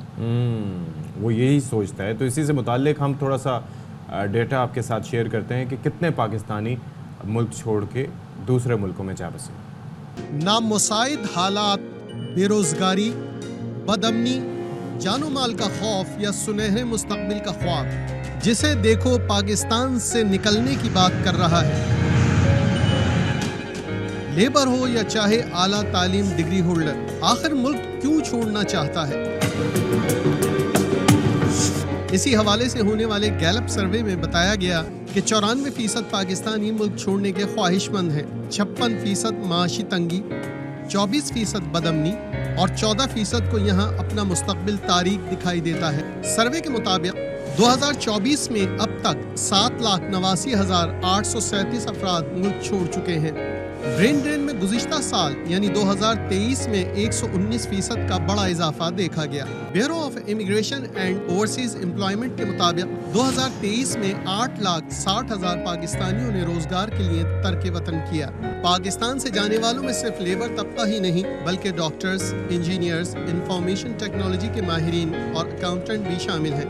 2023 में मुल्क छोड़ने वालों में 3,85,892 labour, 1,96,575 drivers, 8,741 engineers, 7,390 accountants, 3,486 doctors, 1,533 असातिज़ा किराम शामिल हैं, जिनमें दुनिया के 50 ममालिक में 13.5 मिलियन क़याम पजीर हैं, जिनमें 96% पाकिस्तानी खलीजी ममालिक में मौजूद हैं। 2023 में पंजाब से 4,89,301, खैबर पख्तूनख्वा से 2,10,150, सिंध से 72,382 और कबायली इलाकों से 36,609 मजदूरों ने बैरून मुल्क हिजरत की। 2021 में तकरीबन 2,25,000 पाकिस्तानियों ने अपना मुल्क छोड़ा। माशी बदहाली, सियासी अदम इस्तेहकाम के शिकार पाकिस्तान से तालीम याफ्ता पेशावर का इतनी बड़ी तादाद में चले जाना यकीनन मुल्क की तरक्की के लिए एक बहुत बड़ा खतरा है। मतलब 2024 अभी पूरा कंप्लीट नहीं हुआ और 7 लाख से जायद बंदा पाकिस्तान से चला गया है। हम यहीं पे मौजूद हैं और ना? हम यहीं पर मौजूद हैं, खिदमत कर रहे हैं। देखिए रोज़ आपके सामने इन्फॉर्मेशन लेकर आते हैं, लेकिन ऐसा क्यों हो रहा है इसी पर बात कर लेते हैं। हमारे साथ मौजूद हैं इस वक्त executive director Gallup Pakistan Danial Gilani साहब से। दानियाल गिलानी साहब बहुत शुक्रिया। बहुत अरसे से अब बड़े ये पुरानी टर्म हो गई ये ब्रेन ड्रेन, ज़हीन तलबा जी, परदेश जाने की ख्वाहिश सबकी होती है ब्राइट फ्यूचर के लिए, लेकिन आप समझते हैं कि पिछले कुछ अरसे में बहुत ज़्यादा तादाद में लोग जा रहे हैं और इसकी मुख्तलिफ वजूहात हैं अदर देन ब्राइट फ्यूचर? जी बिलाल गिलानी साहब, थैंक यू सो मच। बहुत शुक्रिया, थैंक यू, आपने इस मौजू पे बुलाया है। बिल्कुल आपकी बात दुरुस्त है। जो पढ़ा लिखा तबका है और नौजवान तबका है, इसमें मुल्क के बारे में एक बहुत ही संगीन मायूसी पाई जाती है।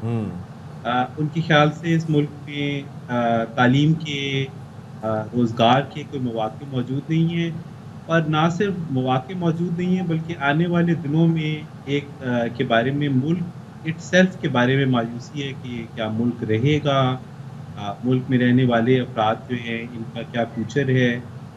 तो इस मायूसी की वजह से लोग इधर उधर देखने की तरफ जाते हैं।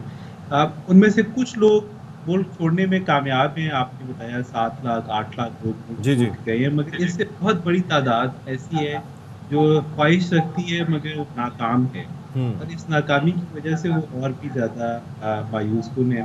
इसमें मेरे ख्याल से एक बहुत बड़ी वजह हमारे मुल्क में सियासी अदम इस्तेहकाम है। सियासी जो फ्यूचर है उसके बारे में कोई जो सिम्त है वो क्लियर नहीं है, इस तरफ बात जा रही है। उससे भी नौजवान तबका जो है वो मायूसी का शिकार होता है। और इसलिए हम सबको मिल बैठ कर ये फैसला करना है कि क्या ये मुल्क जो है वो नौजवानों के लिए साजगार रहा है, क्या यहाँ अच्छा एम्प्लॉयमेंट अपॉर्चुनिटीज। बिलाल साहब, मैं बेसिकली ये जानना चाह रहा था कि अब आप ये देखिए कि यहाँ पर हम बेसिकली ब्रेन ड्रेन की बात करते करते वो नारियल पानी कभी पीते पीते ना एंड में होता ही है, या जूस का डब्बा लेके एंड में सुड़ुका लगाते हैं लेकिन कुछ निकलता नहीं है। तो मैं अब ब्रेन ड्रेन से सिचुएशन ये आ गई कि आखिर में कुछ बचेगा या नहीं। एक तबका जो है जो अफोर्ड कर सकता है जो मैनेज कर सकता है, दे आर लीविंग पाकिस्तान। दूसरा तबका ये है कि यहीं पे वो कोशिश करते हैं, उनसे नहीं होता, फिर वो किसी कंटेनर के ज़रिए, किसी लारियों के ज़रिए वो जाने की कोशिश करते हैं, कोशिश वो भी करते हैं। फिर उसके बाद बाकी जो तबका रह जाता है वो यहीं पर अपनी किसी न किसी तरीके से कसमापुरसी के आलम में ज़िंदगी गुजारते हैं। और आज वो नौशरफ है, रोज़ वाला किस्सा भी आपके सामने है कि एक शख्स ने अपनी बच्ची को दफन कर दिया, उनके पास मीन्स नहीं है। जो तबका अफोर्ड कर सकता है, यानी कि शिकायत करना तो बहुत आसान है मुल्क में रहते हुए कि जी पाकिस्तान में हमारे लिए क्या है, बट द पॉइंट इज़ कि हम पाकिस्तान के लिए किस तरह से कंट्रीब्यूट कर सकते हैं, ये भी सोचने की ज़रूरत है ना। ये भागना तो सबसे आसान काम होता है। बिल्कुल दुरुस्त बात है कि जो लोग जा रहे हैं वो मायूस हो गए हैं और जाना आसान है, मुल्क में रहकर मेहनत करना मुश्किल काम है। मगर ये बात भी दुरुस्त है कि क्या हुकूमत ने, अहले इक़्तिदार ने मुल्क को ऐसा छोड़ा है कि जिसमें जो यंग लोग हैं वो यहाँ रह सकें? क्या हुकूमत जो है वो कोशिश कर रही है? तो उसमें भी जब हम लोगों से पूछते हैं तो उन्हें ये लगता है कि हाँ आप सही कह रहे हैं, हमें यहाँ रहना चाहिए, मगर हालात इस हद तक ख़राब हो गए। हमने अपनी तरफ से भरपूर कोशिश कर ली है। इसमें हमने देखा कि सबसे but the government is trying ना। मैं तो आपको बता रहा हूँ, आप देखें ना कि वो लाइफस्टाइल मैनेज नहीं करवा सकते, महंगाई में कमी नहीं कर सकते, लेकिन बाकी चीज़ों में ऊपर लेके आ रहे हैं। अब वो दूध की कीमतें देख लें, ऑस्ट्रेलिया, स्पेन और न जाने कौन कौन से मुल्क के से ऊपर हम कीमतें कर दी हैं। तो वन वे और the another we are trying to manage it. और क्या करें आवाम के लिए, आगे निकल गए हम। जो लोग देखते हैं कि एक तरफ आवाम जो है वो भूखी है और दूसरी तरफ हुकूमत जो है वो अपने खर्चे कम नहीं करती। हमने एक तज्जिया किया जिसमें इस बजट में हुकूमत ने 5 अरब रुपए की सिर्फ गाड़ियां खरीद ली। अगर आप हुकूमत पंजाब का बजट देखें तो उसमें लाखों करोड़ों रुपए जो है वो चीफ मिनिस्टर और गवर्नर हाउस में बावर्चियों के ऊपर खर्च किए जा रहे हैं। ऐसी टर्म्स आपको वहाँ नजर आती हैं। अच्छा, वैसे एक काम करते हैं बिलाल साहब, प्लीज स्टे विद अस, एक ब्रेक ले लेते हैं क्योंकि this is a very interesting topic. क्या हुकूमती अखराजात हैं क्या, और आवाम के लिए वो क्या करें और क्यों लोग जा रहे हैं, तो ब्रेक के बाद हम इस पे मजीद बात करें। ब्रेक।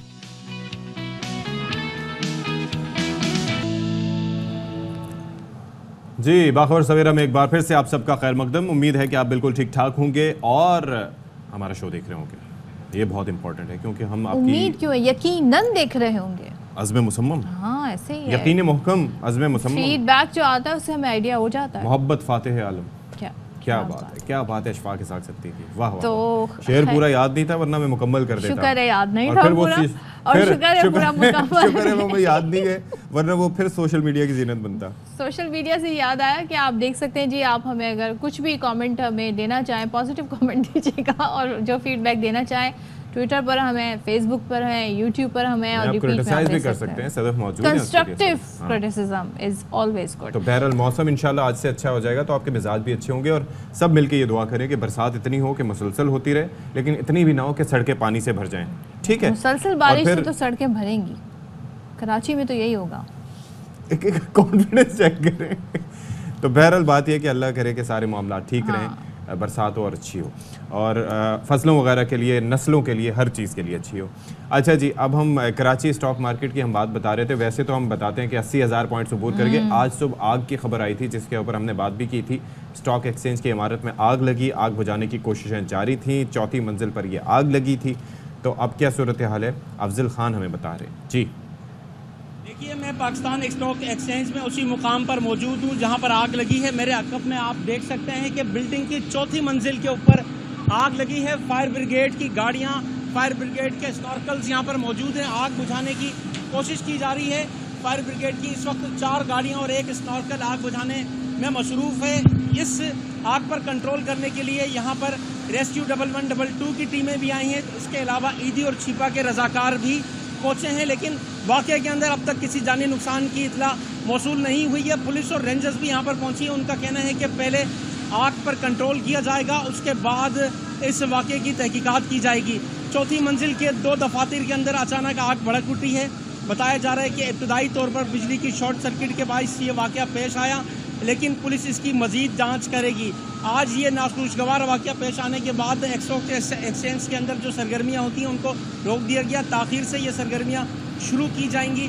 चलें जी, बहुत थैंक यू शुक्रिया। सो मच अफजल, हमें सूरत हाल से आगाह कर रहे थे। अच्छा, इससे पहले जब हम 9 बजे के घंटे में बात कर रहे थे तो ब्रेन ड्रेन यानी बड़ी तादाद में बड़े होनहार तलबा, चाहे वो एक्सपर्ट्स हों, सर्जन्स हों, वो इस मुल्क से जा रहे हैं। क्यों जा रहे हैं और क्या हम जिसको लेके इतना अलार्म फील कर रहे हैं, हमारी हुकूमत वक्त को उसका इदराक भी है या इससे पहले की जो हुकूमत थी उसमें ये इदराक था कि नहीं, इस पर बात कर लेते हैं। हमारे साथ मौजूद हैं बिलाल गिलानी साहब। Thank you so much for being so patient. Bilal साहब, गुफ्तगू को हम वहीं से कंटिन्यू करते हैं। ये बताइएगा क्या अगर हम कंपैरिजन करें इस खत्ते के दूसरे ममालिक से, इंडिया से या दीगर मुल्कों से, हम मिसालें देते हैं जी इंडिया की कि देखें जी वहाँ के लोग अब बड़ी बड़ी पोस्टों पे बाहर बैठे हैं, सो इसे बड़ा पॉजिटिव लिया जाता है कि इंडिया कितनी तरक्की कर रहा है। हमारे यहाँ से जो लोग एक्सपर्ट सर्जन्स बाहर जा रहे हैं, क्या हम उनको इसी तरीके से कैटेगराइज कर सकते हैं या ये एक डिफरेंट फिनोमेना है हमारी मुल्क की कंट्री को देखते हुए और यहाँ के हालात को देखते हुए?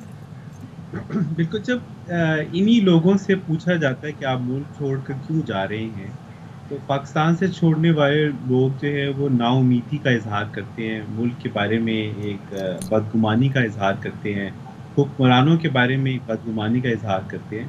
तो मेरे ख्याल से और मुल्कों से छोड़ने वाले ये बहुत से ऐसे मुल्क हैं जहाँ पर लोग छोड़ने वाले जो हैं वो इस कैफियत के साथ नहीं जाते।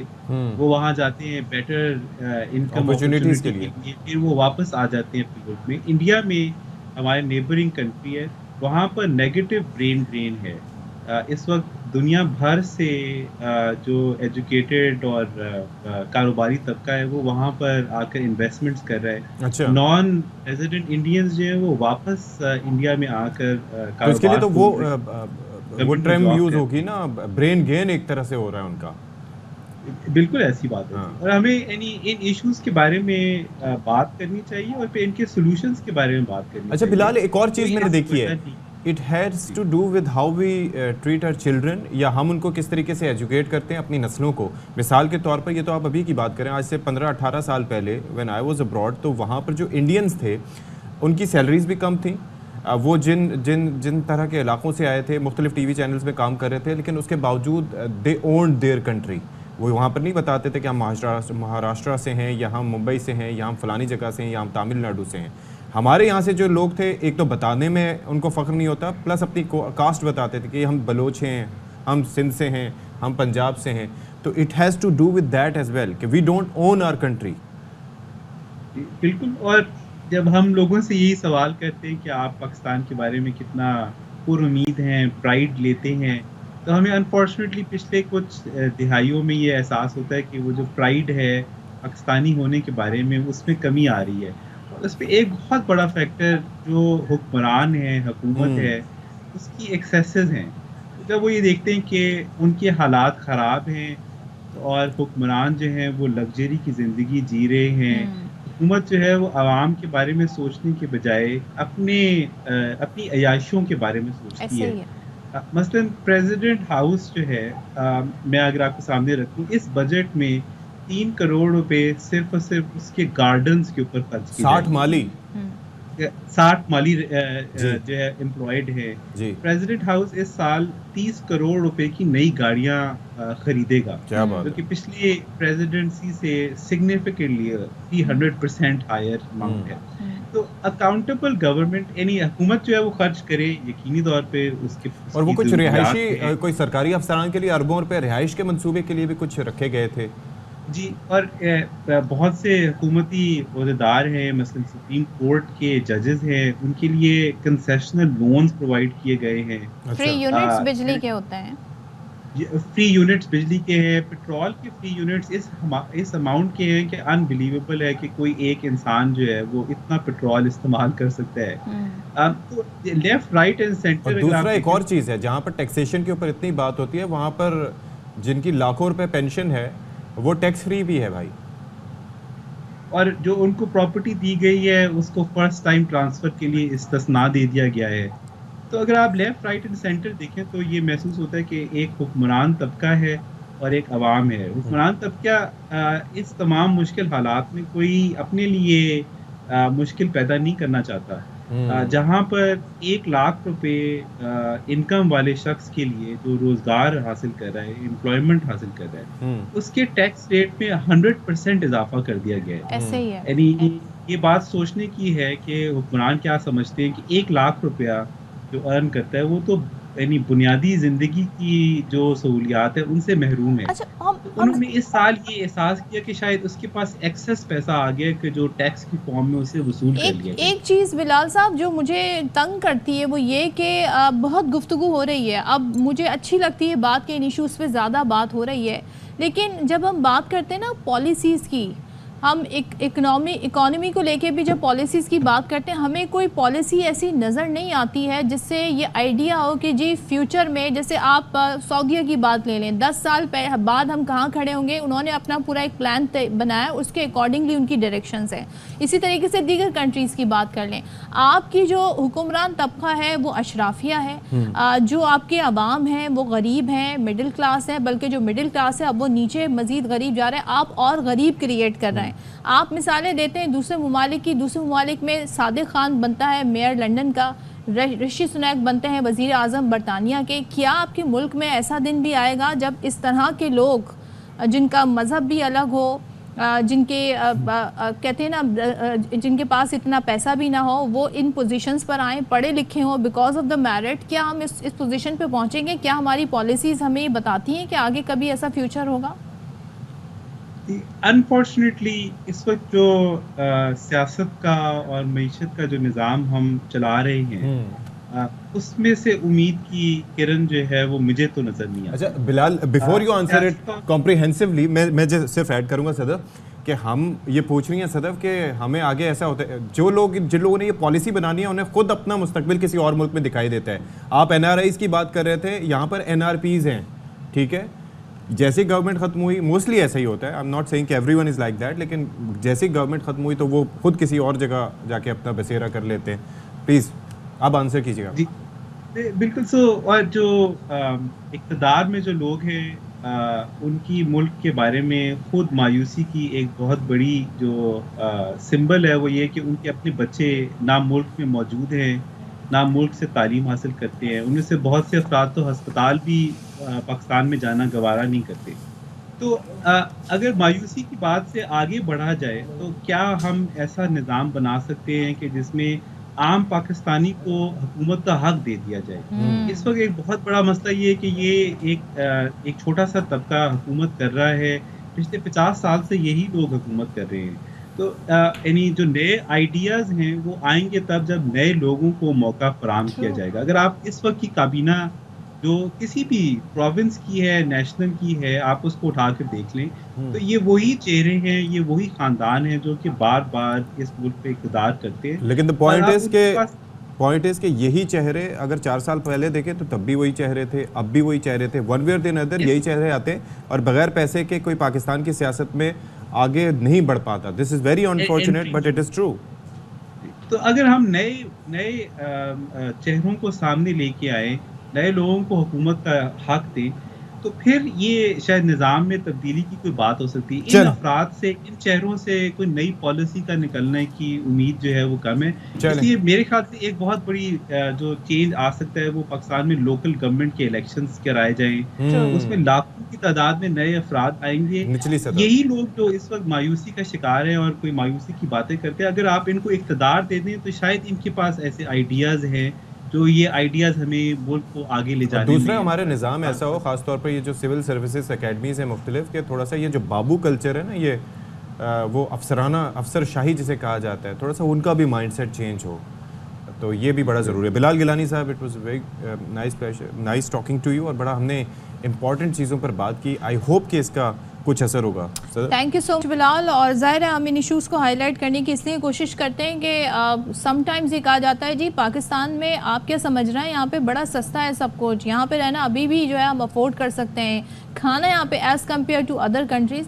लेकिन फिर आप वो सहूलियात चेक करें, क्या यहाँ पे लोगों की अगर 40% आप उन पर टैक्स लगा रहे हैं, इनकम टैक्स, तो क्या उनकी सैलरीज इस हिसाब से बढ़ रही हैं? आप लोगों की परचेजिंग पावर और नीचे गिरा रहे हैं, तो ये पॉलिसी किस तरफ है? और बड़े बड़े कारोबारी जो लोग हैं वो बाज़ औक़ात ऐसे टैक्स इवेट कर जाते हैं लोग पॉवर्टी ख़त्म करते हैं अपने मुल्क से, ऐसे प्रोग्राम लेकर आते हैं। यहाँ पे हमें बताया जाता है जी कि BISP program does not cover the whole country और मासेस। तो और उसके बाद मिडिल क्लास तबका क्या नीचे नहीं जा रहा, बिकॉज उसके पास अब क्या बचा है, सारा पैसा तो जी वो टैक्स में पे कर रहा है। Let's talk about something positive. Pakistan में जहाँ चीज़ें हम ये कहते हैं कि हुक्मरान तबके को काफ़ी चीज़ें सॉर्ट करने की ज़रूरत है, वहाँ पर कुछ चीज़ें ऐसी हैं जो कि ताज़ा हवा के झोंके के तौर पर आती हैं, और हमारे पास काफ़ी लोग ऐसे हैं जो पाकिस्तान का नाम रोशन भी करते हैं। हम आपकी मुलाकात करवाएंगे अनीता जलील बलोच से, जो कि बड़ी बासलाहियत व्लॉगर हैं, फिर इसके साथ साथ स्टेज आर्टिस्ट हैं, शॉर्ट फिल्म और थिएटर आर्टिस्ट भी हैं। तो अनीता बेसिकली पाकिस्तान की पहली व्लॉगर, बलूचिस्तान की पहली व्लॉगर और मकरान की पहली स्टेज और शॉर्ट फिल्म आर्टिस्ट होने का एजाज़ भी उन्हें हासिल है। तो सोचिए सदफ, आपको कितने एजाज़ हासिल हैं? बिल्कुल, क्या क्या काम कर रही हैं, तो उनसे हम आपकी मुलाकात करवा ही देते हैं। अनीता बलोच हमारे साथ स्टूडियोज़ मौजूद है। Thank you so much Anita for joining अस। और क्या बात है, और आप रिप्रेजेंट भी कर रही हैं बलूचिस्तान के कल्चर को जी। पहले आप मुझे बताएं, आप पहले क्या, आपने स्टार्ट कैसे किया, व्लॉगर या आपने स्टेज आर्टिस्ट हैं, शॉर्ट फिल्म से आप ज़्यादा रिलेटेड हैं, क्या हैं आप? बेसिकली स्टार्टिंग मैंने व्लॉगिंग से की थी। व्लॉगिंग से पहले वो लिप सिंक वीडियोस जो बनाते थे हर कोई, जो पब्लिक कभी नहीं करते लेकिन बनाते हैं, इस तरह मैं एग्जैक्टली उसी टाइम पर मैंने डब स्मैश वीडियो बनाई। मैंने बड़े डब स्मैश बनाए, मगर मुझे हिम्मत नहीं कभी पब्लिक करने की। अक्सर ऐसे ही होता है, तो मैं भी नहीं करती थी पहले पब्लिक, लेकिन फिर मेरी मुलाकात, मैं चूँकि कुछ साल पाकिस्तान से बाहर रहकर जॉब करती थी, तब मैं ये काम करती थी, और तब तक हमें यही माइंडसेट बताया गया था कि जो बलूच फीमेल हैं या हमारे एरिया की जो लड़कियां हैं वो ऑन स्क्रीन काम नहीं करती या अपनी तस्वीर सोशल मीडिया पे अपलोड नहीं करती। तो इस डर से तो मैंने कभी अपलोड नहीं किया, लेकिन चूँकि मैं बलूचिस्तान से बाहर थी, पाकिस्तान से बाहर थी और अकेली रहती थी, तो मैंने सोचा, मैंने कहा नहीं जाना शायद पाकिस्तान, कभी किसी को फेस नहीं करना, तो कर देती हूँ अपलोड। तो वो जो मैंने अपलोड की लोगों ने बहुत पसंद किया। खैर उसके बाद फिर आई तो बड़ा क्रिटिसिज्म और बड़ा मुझे वो फेस करना पड़ा। मैं 2015 में आई, अम्मी का इंतकाल मेरा हो गया, तो फिर मुझे अब्बू अकेले होते हैं, और तो मैं वापस आना पड़ा जॉब छोड़ के। फिर उसके बाद बड़ा फेस करना पड़ा फैमिली को, क्योंकि मुझे नहीं पता था कि मैंने फेस करना पड़ेगा। तो उसके बाद कुछ साल तो अम्मी के इंतकाल के बाद, चूँकि मैं उनसे काफ़ी क्लोज़ थी, डिप्रेशन फेस रहा, अब्बू ने बड़ा संभाला। तो फिर मैंने कुछ व्लॉग्स देखना शुरू किए, कराची में जो व्लॉगर्स होते थे उनके मीटअप्स पे जाना शुरू किए, और फिर मैंने अपना सोशल मीडिया पब्लिक किया, लेकिन पिक्चर्स नहीं अपलोड करती थी, क्योंकि अब्बू की रजामंदी बहुत ज़रूरी थी, क्योंकि माशरे को हमारे घर के मर्द फेस करते हैं, औरतें तो घर पे रहती हैं अक्सर।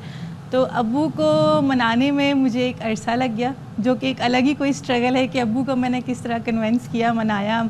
तो फिर उनका यही कहना था कि आपने ना फेस छुपा के आना है, मतलब नहीं दिखाना, फेसलेस आपकी एग्जैक्टली, या तो अपना नकाब कर दें या फेस ना दिखाएं। और मेरा मानना ये था, चूँकि मैं देखती रही इंस्टाग्राम पर कितनी कराची से, लाहौर से, इस्लामाबाद से कितनी फीमेल्स थी जो वो दिखाती थी लाइफस्टाइल अपना, या ड्रेसेस वगैरह या मेकअप वगैरह, उनसे बड़ा इंस्पायर होती थी। तो मैंने उन्हें कहा कि अबू मैं तो चाहती हूँ कि लोग मुझे पहचाने, मैं तो चाहती हूँ कि लोग जाने के ग्वालियर से एक लड़की है, कोई काम कर रही है, कुछ एक्टिव है। तब मेरा माइंड में ये नहीं था कि पूरा पाकिस्तान मुझे पहचानेगा, और मुझे ये भी नहीं मालूम था कि मैं पहली फ़ीमेल ब्लॉगर ऑफ बलूचिस्तान कहलाऊँगी, मुझसे पहले कोई फ़ीमेल नहीं है। तो खैर उनको मनाने के बाद जो मैंने काम किया, यूट्यूब पे वीडियोस डालना अपलोड किया, तो फिर कुछ अर्से बाद, चूँकि मैं जर्नलिज़म में भी हूँ, मैं रिपोर्टिंग भी करती हूँ, अपने एरिया की जो है पहली फ़ीमेल जो है फील्ड रिपोर्टर भी हूँ, तो उसकी हमारी होती थी ट्रेनिंग्स, डिफरेंट इदारों से लोग आके हमें ट्रेनिंग देते थे। अच्छा। तो उसी दौरान जो बूस्ट मिला मेरे अकाउंट को और सोशल मीडिया को, तो उनमें से किसी ने मेरी छोटी सी रिपोर्ट बना दी। तब मुझे कुछ इश्यूज़ थे कि लोग मुझे बड़ी धमकियाँ देते थे कि आप जो है बलोचों का नाम ख़राब कर रही हैं, आपने जो है ना अपनी पिक्चर अपलोड की है, और काफ़ी मिसयूज़ भी करते थे अलग अलग तरीक़ा से, ब्लैकमेलिंग वाला निज़ाम भी था, और मैं इन चीज़ों को बिल्कुल इम्पोर्टेंस नहीं देती थी। मैं सोचती नहीं थी, मैं कहती थी भाई लोग इतने अब एजुकेटेड और समझदार हो गए, उन्हें नकली और असली में फ़र्क मालूम होगा। तो काफ़ी मेरे अकाउंट्स हैक किए गए, काफ़ी मेरा अकाउंट 70,000 सब्सक्राइबर तक पहुंच गया था, उसे स्ट्राइक्स दे देकर डिलीट करवा दिया गया, और फिर मैंने उन्हें रिकवर भी नहीं किया कभी। अच्छा, आपकी जर्नी जो है बड़ी मुख्तलिफ है। ज़ाहिर है आप एक ऐसे माहौल में जहाँ पर ये चीज़ें कल्चरली अलाउ नहीं है, आपने वहाँ से एक कहते हैं ना बैरियर तोड़े और इस चीज़ का आपने कहा बड़ी स्ट्रगल आपने की, एक ये एस्पेक्ट है। दूसरा एस्पेक्ट ये है कि आपको लगा कि भाई मैं क्यों नहीं इस तरीके से मशहूर हो सकती जैसे रेस्ट ऑफ द कंट्रीज़ में बाकी लड़कियां कर रही हैं। तीसरी चीज़ ये है, ज़ाहिर है इन चीज़ों का एक मॉनेटरी फैक्टर भी होता है। अक्सर लोग सोशल मीडिया पर इसलिए भी अपना कंटेंट अपलोड करते हैं कि वो मोनेटाइज हो जाए। सो क्या आपको ये जर्नी भी है आपका, किसी भी प्लेटफॉर्म आपको मोनेटाइज हुआ है? बेसिकली मेरे आने का मकसद ये था कि मैं बाकी लड़कियों से थोड़ा इंस्पायर हुई थी, वो मेकअप वीडियोस या अपनी लाइफस्टाइल दिखाती थी। लेकिन जब मैं सोशल मीडिया पे आई तो मुझे अच्छी तरह याद है कि मैंने एक दफ़ा ईद पे मेकअप करके वीडियो अपलोड की थी और मेरे अब्बू को हज़ारों कॉल्स आई थी कि ये क्यों वीडियो पे मेकअप कर रही है। मतलब छोटी छोटी चीज़ें लोग मेरी ढूंढते थे। तो फिर मैंने जो है ना टोटली चेंज कर दिया अपना कंटेंट और मैं ट्रैवलिंग की तरफ आ गई और ग्वादर को एक्सप्लोर करने की तरफ आ गई। और जहाँ तक बात है मोनेटाइजेशन की, तो जी मेरा एक पॉइंट पर था और एक पॉइंट पर 2018-19 में तो मैं अच्छी खासी अर्निंग भी कर रही थी। सोचे उस वक्त किसी को ख्याल भी नहीं था, लेकिन तब मेरी यूट्यूब वीडियोस बहुत अच्छा चल रही थी, मिलियन व्यूज़ आ रहे थे तब मेरे। फिर किसी ने मेरे अकाउंट पे फेक स्ट्राइक्स भिजवा कर उसे ब्लॉक कर दिया, ख़त्म करवा दिया। मुझे काफ़ी लोगों ने कहा कि आप इसको जो है रिकवर कर सकती हैं। यूट्यूब तो इस मामले में काफ़ी उनकी पॉलिसी, लेकिन मैंने कभी रिकवर नहीं किया क्योंकि मैं इतनी कोई वो हो गई थी ना। अच्छा, एक चीज़ मुझे बताया अनीता, जब आप कंटेंट क्रिएट करते हैं, अच्छा मैं ये देख रहा होता हूँ कि वैसे बड़ा मेहनत का काम है क्योंकि ज़ाहिर है कि इस साइड से हमारा ताल्लुक भी है, लेकिन हम ये देखते हैं बाज़ औक़ात कि कोई 10 सेकंड की ऐसी वीडियो होती है, 30 सेकंड की, आजकल ये शॉर्ट्स वगैरह का जो सिलसिला है उसमें इतना मुख्तसर और जामी अंदाज में बाज़ औक़ात अपना पैगाम बयान कर दिया जाता है कि you find it very interesting. और बाज़ औक़ात कोई बहुत ही फजूल चीज़ होती है, जैसे वो आजकल पता नहीं क्या वो आ रहा है, वो एक साउंड सा होता है उसके साथ 1 सेकंड वीडियो है, उसमें मिलियंस व्यूज मिल रहा है। तो ये लोगों की मेंटालिटी क्या है भाई, ये क्या है? तो मैंने भी स्विच कर दिया अपना कंटेंट पे। अभी मैं यूट्यूब पे इतना एक्टिव नहीं होती, इंस्टा फेसबुक पे मैं भी 1 मिनट 30 सेकंड का कंटेंट बनाती हूँ और वो अभी जो लोग हैं उसे बहुत पसंद करते हैं। तो what is the takeaway from your journey? क्या हम इससे लोगों को मैसेज दें कि मतलब यू परसिस्टेंट है, आप कंसिस्टेंट रहीं, लेकिन क्योंकि आजकल लोग जानना चाहते हैं कि क्या कोई पैरेलल इनकम है, तो वो बताया जाता है जी सोशल मीडिया के थ्रू आप बहुत कमा सकते हैं। अनफॉर्चुनेटली हमारे हो सकता है बाकी सूबों में कमाते हूँ या बाकी सूबों में ज़्यादा रीच मिलती है उनको, लेकिन अफसोस के साथ मैं आज तक किसी भी ब्रांड की कैंपेन का हिस्सा नहीं रही, किसी भी प्रोग्राम में मुझे इनवाइट नहीं किया गया क्योंकि मेरे पास रीच बहुत अच्छी है, मेरे वीडियो से बहुत अच्छे व्यूज़ आते हैं, मेरी फॉलोइंग बहुत अच्छी है, लेकिन बलूचिस्तान से आज तक किसी भी कंटेंट क्रिएटर को बाकी सूबों की तरफ से नहीं बुलाया गया। कि आप लोगों को खुद ही रीच आउट करना पड़ता है ऐसे लोगों को? मैंने काफ़ी ईमेल्स और मैसेजेस किए, जितने भी ये कोई डेलीगेशन ले जाते हैं या कहीं विजिट पे ले जाते हैं या कोई ब्रांड हो या कोई प्रमोशनल काम हो, तो मैं इस वक्त अपने सोशल मीडिया से कुछ भी नहीं अर्न कर रही। बिल्कुल, let's hope for the best in the sense कि देखें यू मेड इट हियर और बाकी बलूचिस्तान को आप रिप्रेजेंट कर रही हैं। बलूचिस्तान से पहली व्लॉगर हैं, थिएटर आर्टिस्ट हैं, शॉर्ट फिल्म्स वगैरह करती हैं, तो आई एम श्योर कि things will be better for you. You have a lot to do और you have a long way to go इंशाल्लाह। अपना ख्याल रखिएगा और अपना YouTube चैनल आप दोबारा से कोशिश करें कि वो आप उसे रिकवर कर लें, रिस्टोर कर लें। Thank you so much Anita for being for part of our show. अच्छा जी, आप ज़रा बारिश की बात कर लेते हैं, मौसम की बात कर लेते हैं, फिर से बातें कर लेते हैं, सिर्फ बातें ही बातें होंगी। अच्छा, ये वो मौसम है कि बारिश भी हो तो तब भी पकौड़ों का दिल ना करे। इतनी गर्मी में कौन खड़े होके जी पकौड़े? केक ले आए, पकौड़ों का दिल ना करे। केक में अब बिजली का बिल बहुत आएगा। वो ओवन जो है ना, वो इलेक्ट्रिक ओवन है मेरे पास।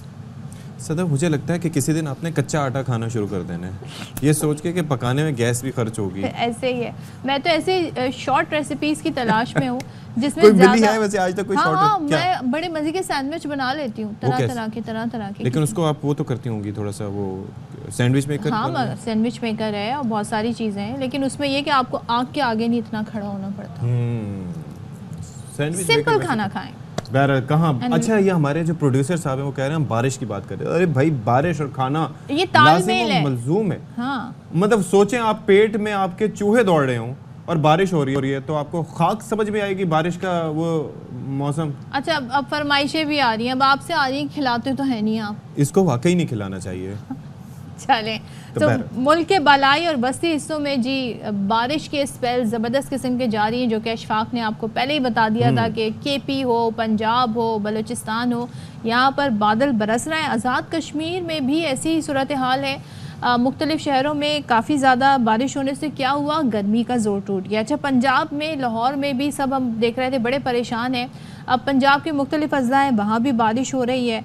इसी तरीके से आप ज़रा कराची का जिक्र कर लेते हैं। यहाँ पे बारिश वैसे कहाँ हुई जो आप कह रहे थे कहीं हल्का फुल्का छीटा? भाई यूं गाड़ी के ऊपर जो विंड स्क्रीन के ऊपर 4 बूंदें होती थी, अब पता नहीं वो हमारे ऊपर वाले तो पानी छिड़काव कर देते होंगे। बारिश ही बरसी। I can't say much, I will have to ask them कि भाई आप लोग कहीं पानी ऊपर से तो नहीं छिड़कते कि वो होता है और मुझे ये तासुर मिलता है।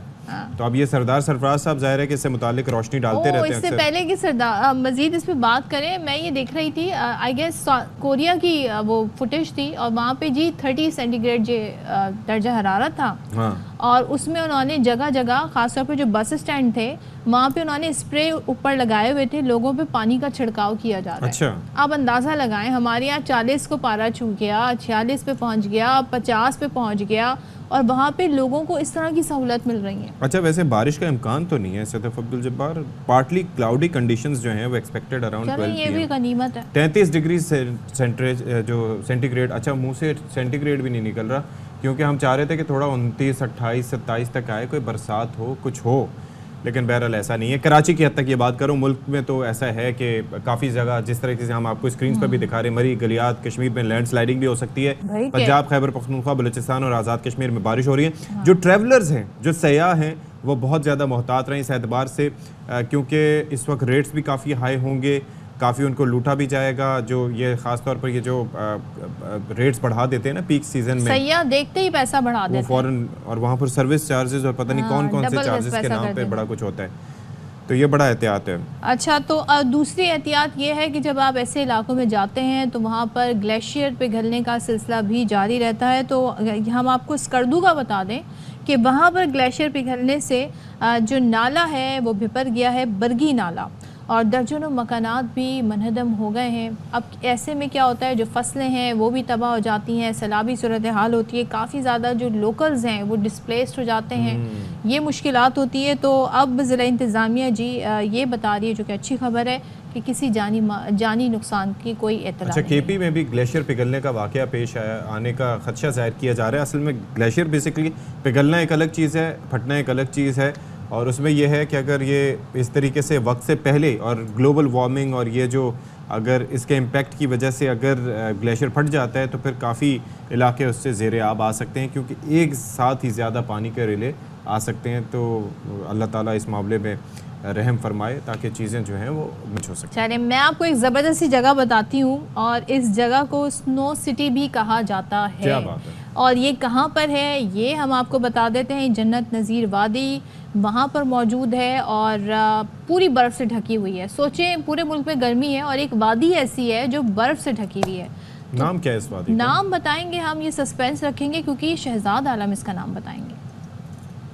जी बिल्कुल, इस वक्त मैं मौजूद हूँ मटिलतान ग्लेशियर पर, जहाँ पर पूरा यहाँ पर बर्फ़ का एक शेर बस चुका है। इस वक्त दिखाई दे रहा है कि यहाँ पर जो बर्फ़ है वो चारों अतराफ जो है ना वो जम चुकी है और ये एक ग्लेशियर की सूरत यहाँ पर इख्तियार कर चुके हैं, जिसके लिए मुल्क भर के मुख्तलिफ इलाकों से बड़ी तादाद में सयाह यहाँ पर आ रहे हैं और इस ग्लेशियर और यहाँ पर ठंड के मौसम से मज़े ले रहे हैं। इस वक्त हमारे साथ एक सयाह मौजूद है। बिल्कुल, जिस तरह आप देख चुके हैं कि ये बर्फ़ का जो चट्टान है, लोग इससे लुत्फ़अंदोज़ हो रही है और बहुत मज़ा ले रहे हैं। आपको पता है जो गर्मी है ना, गर्मी की जो शिद्दत है वो बढ़ चुकी थी, इसकी वजह से लोगों ने कालाम और मॉडर्न चिल सेट का रुख किया है। जी बिल्कुल, जो स्नो शहर है, जो देख रहे हैं बर्फ़ के जो चट्टान यहाँ पर खड़े हैं, तो उसको देखने के लिए मुल्क के मुख्तलिफ इलाकों से बड़ी तादाद में सयाह रहे हैं और यहाँ के ठंडे मौसम से खूब महसूस हो रहे हैं। जी अच्छा, वैसे मैं हैरान ये हो रहा था कि यहाँ से गाड़ियाँ गुजर रही हैं, मोटरसाइकिल गुजर रहे हैं। आई थिंक ये इलाके को प्रिजर्व करना चाहिए। अगर इस इलाके की खूबसूरती इतनी है, अगर इसकी इनफरादियत इतनी है, वैसे बर्फ़ से ज़्यादा मुझे नमक की पहाड़ियाँ लग रही थी, जिस तरीके से लोग सिर्फ एक कोई जैकेट पहने बगैर। कोई जैकेट में भी नहीं था ना, ज़्यादातर ने शलवार कमीज। यहाँ पर हमारे स्टूडियो में एसी चल जाए तो मेरा बस नहीं चलता कि मैं 4-4 कोट पहन के बैठूँ, और वहाँ पर बर्फ़ के पहाड़ हैं और लोग ऐसे ही ठंडे पानी में। वो आदी है उस सर्दी के ना, सुन लिया आपने कि जहाँ बर्फ का पहाड़ होता है वहाँ सर्दी नहीं होती। हमारे प्रोड्यूसर साहब की इतनी मालूमात है ना मौसम के हवाले से, इनको वहीं पे भिजवा देते हैं, फिर बराह रास्त उनसे हम बात करेंगे। इन्हें बहुत सारी मालूमात है। ठीक है, वक्फा लें जी, वक्फे के बाद आएंगे और मज़ीद बात करेंगे।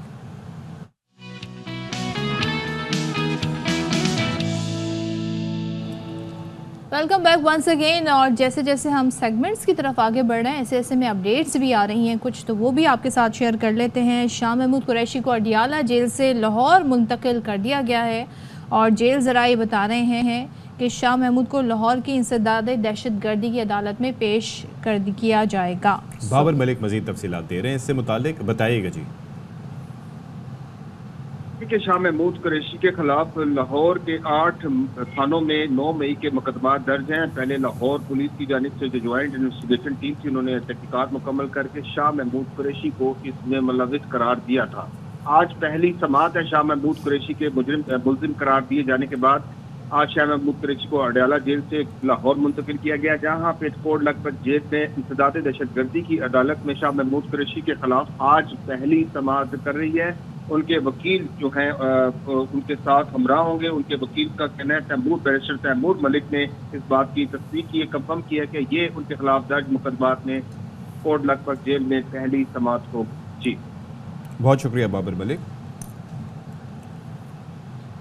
अच्छा जी, अभी एक और खबर आप तक पहुंचाएं कि इस्लामाबाद हाई कोर्ट में पीटीआई के जलसे की इजाज़त को मनसूख करने के खिलाफ तौहीन अदालत और आमिर मुग़ल की गिरफ्तारी के खिलाफ केस की समाअत हुई है। हुसैन अहमद चौधरी हमें मजीद बताएंगे, बताइएगा। इस्लामाबाद हाई कोर्ट में आज अहम केसेस जो है वो समाअत इस वक्त जारी है। इलेक्शन ट्रिब्यूनल का भी केस जो है वो चल रहा है। दूसरी जानिब पीटीआई को जो जलसे की इजाज़त नहीं दी गई थी सबसे भी समाअत हुई है। जलसे की इजाज़त की अगर बात करें तो वो अदालत की जानिब से कहा गया कि डीसी का ऑर्डर चैलेंज किया गया था, आप चीफ कमिश्नर का ऑर्डर चैलेंज करें, वो अदालत की जानिब से निमटाज किए गए। ताहम इलेक्शन ट्रिब्यूनल में इस वक्त इसकी समाअत जो है वो जारी है। और बहुत शुक्रिया आपका हुसैन अहमद चौधरी। तो वज़ीर आज़म शहबाज शरीफ आज कोयटा का एक रोज़ा दौरा कर रहे हैं और कोयटा के लिए वो रवाना हो गए हैं, जबकि अमन व अमान की सूरत हाल और दीगर जो वहाँ पे तरक्याती मनसूबे उस हवाले से उन्हें ब्रीफिंग दी जाएगी। अजहर फारूक मज़ीद तफसीलात देंगे, बताइएगा जी इससे मुतालिक। वज़ीर आज़म का ये एक दिन का दौरा है। वज़ीर आज़म अभी कुछ ही देर कबल इस्लामाबाद से कोयटा के लिए रवाना हुए हैं। वहाँ पर उनकी गवर्नर और वज़ीर आला बलूचिस्तान के साथ मुलाकातें होगी। इसके साथ साथ सूबाई काबीना के अरकान से भी वज़ीर आज़म मुलाकात करेंगे। वज़ीर आज़म के दौरे का जो बड़ा मकसद है वो बलूचिस्तान के किसानों की तरक्की और खुशहाली के लिए वफाक और बलूचिस्तान हुकूमत की जानिब से एक बड़े पैकेज का ऐलान है जो कि वहाँ पर वज़ीर आज़म करेंगे। इसके साथ साथ वज़ीर आज़म बलूचिस्तान से जो अरकान असम्बली हैं जो ताल्लुक़ रखते हैं उनके साथ भी उनकी आज मुलाकात होगी। बहुत शुक्रिया अजहर आपका। अच्छा जी, इंसदाद दहशतगर्दी की अदालत में बानी पीटीआई की बेटों से बात करने के लिए दरख्वास्त पर समाअत आज होगी। अदालत ने जेल इंतज़ामिया को नोटिस जारी कर रखे हैं। बानी पीटीआई ने बेटों से बात कराने के लिए इंतज़ामात की इस्तदा कर रखी है। केस की समाअत एटीसी के जज मलिक एजाज आसिफ करेंगे। सो ये अपडेट्स थी जो हमने आपके साथ शेयर कर दी। चलें जी, एक और ब्रेक की जानिब चलते हैं, वापस आएंगे, आपने कहीं नहीं जाना।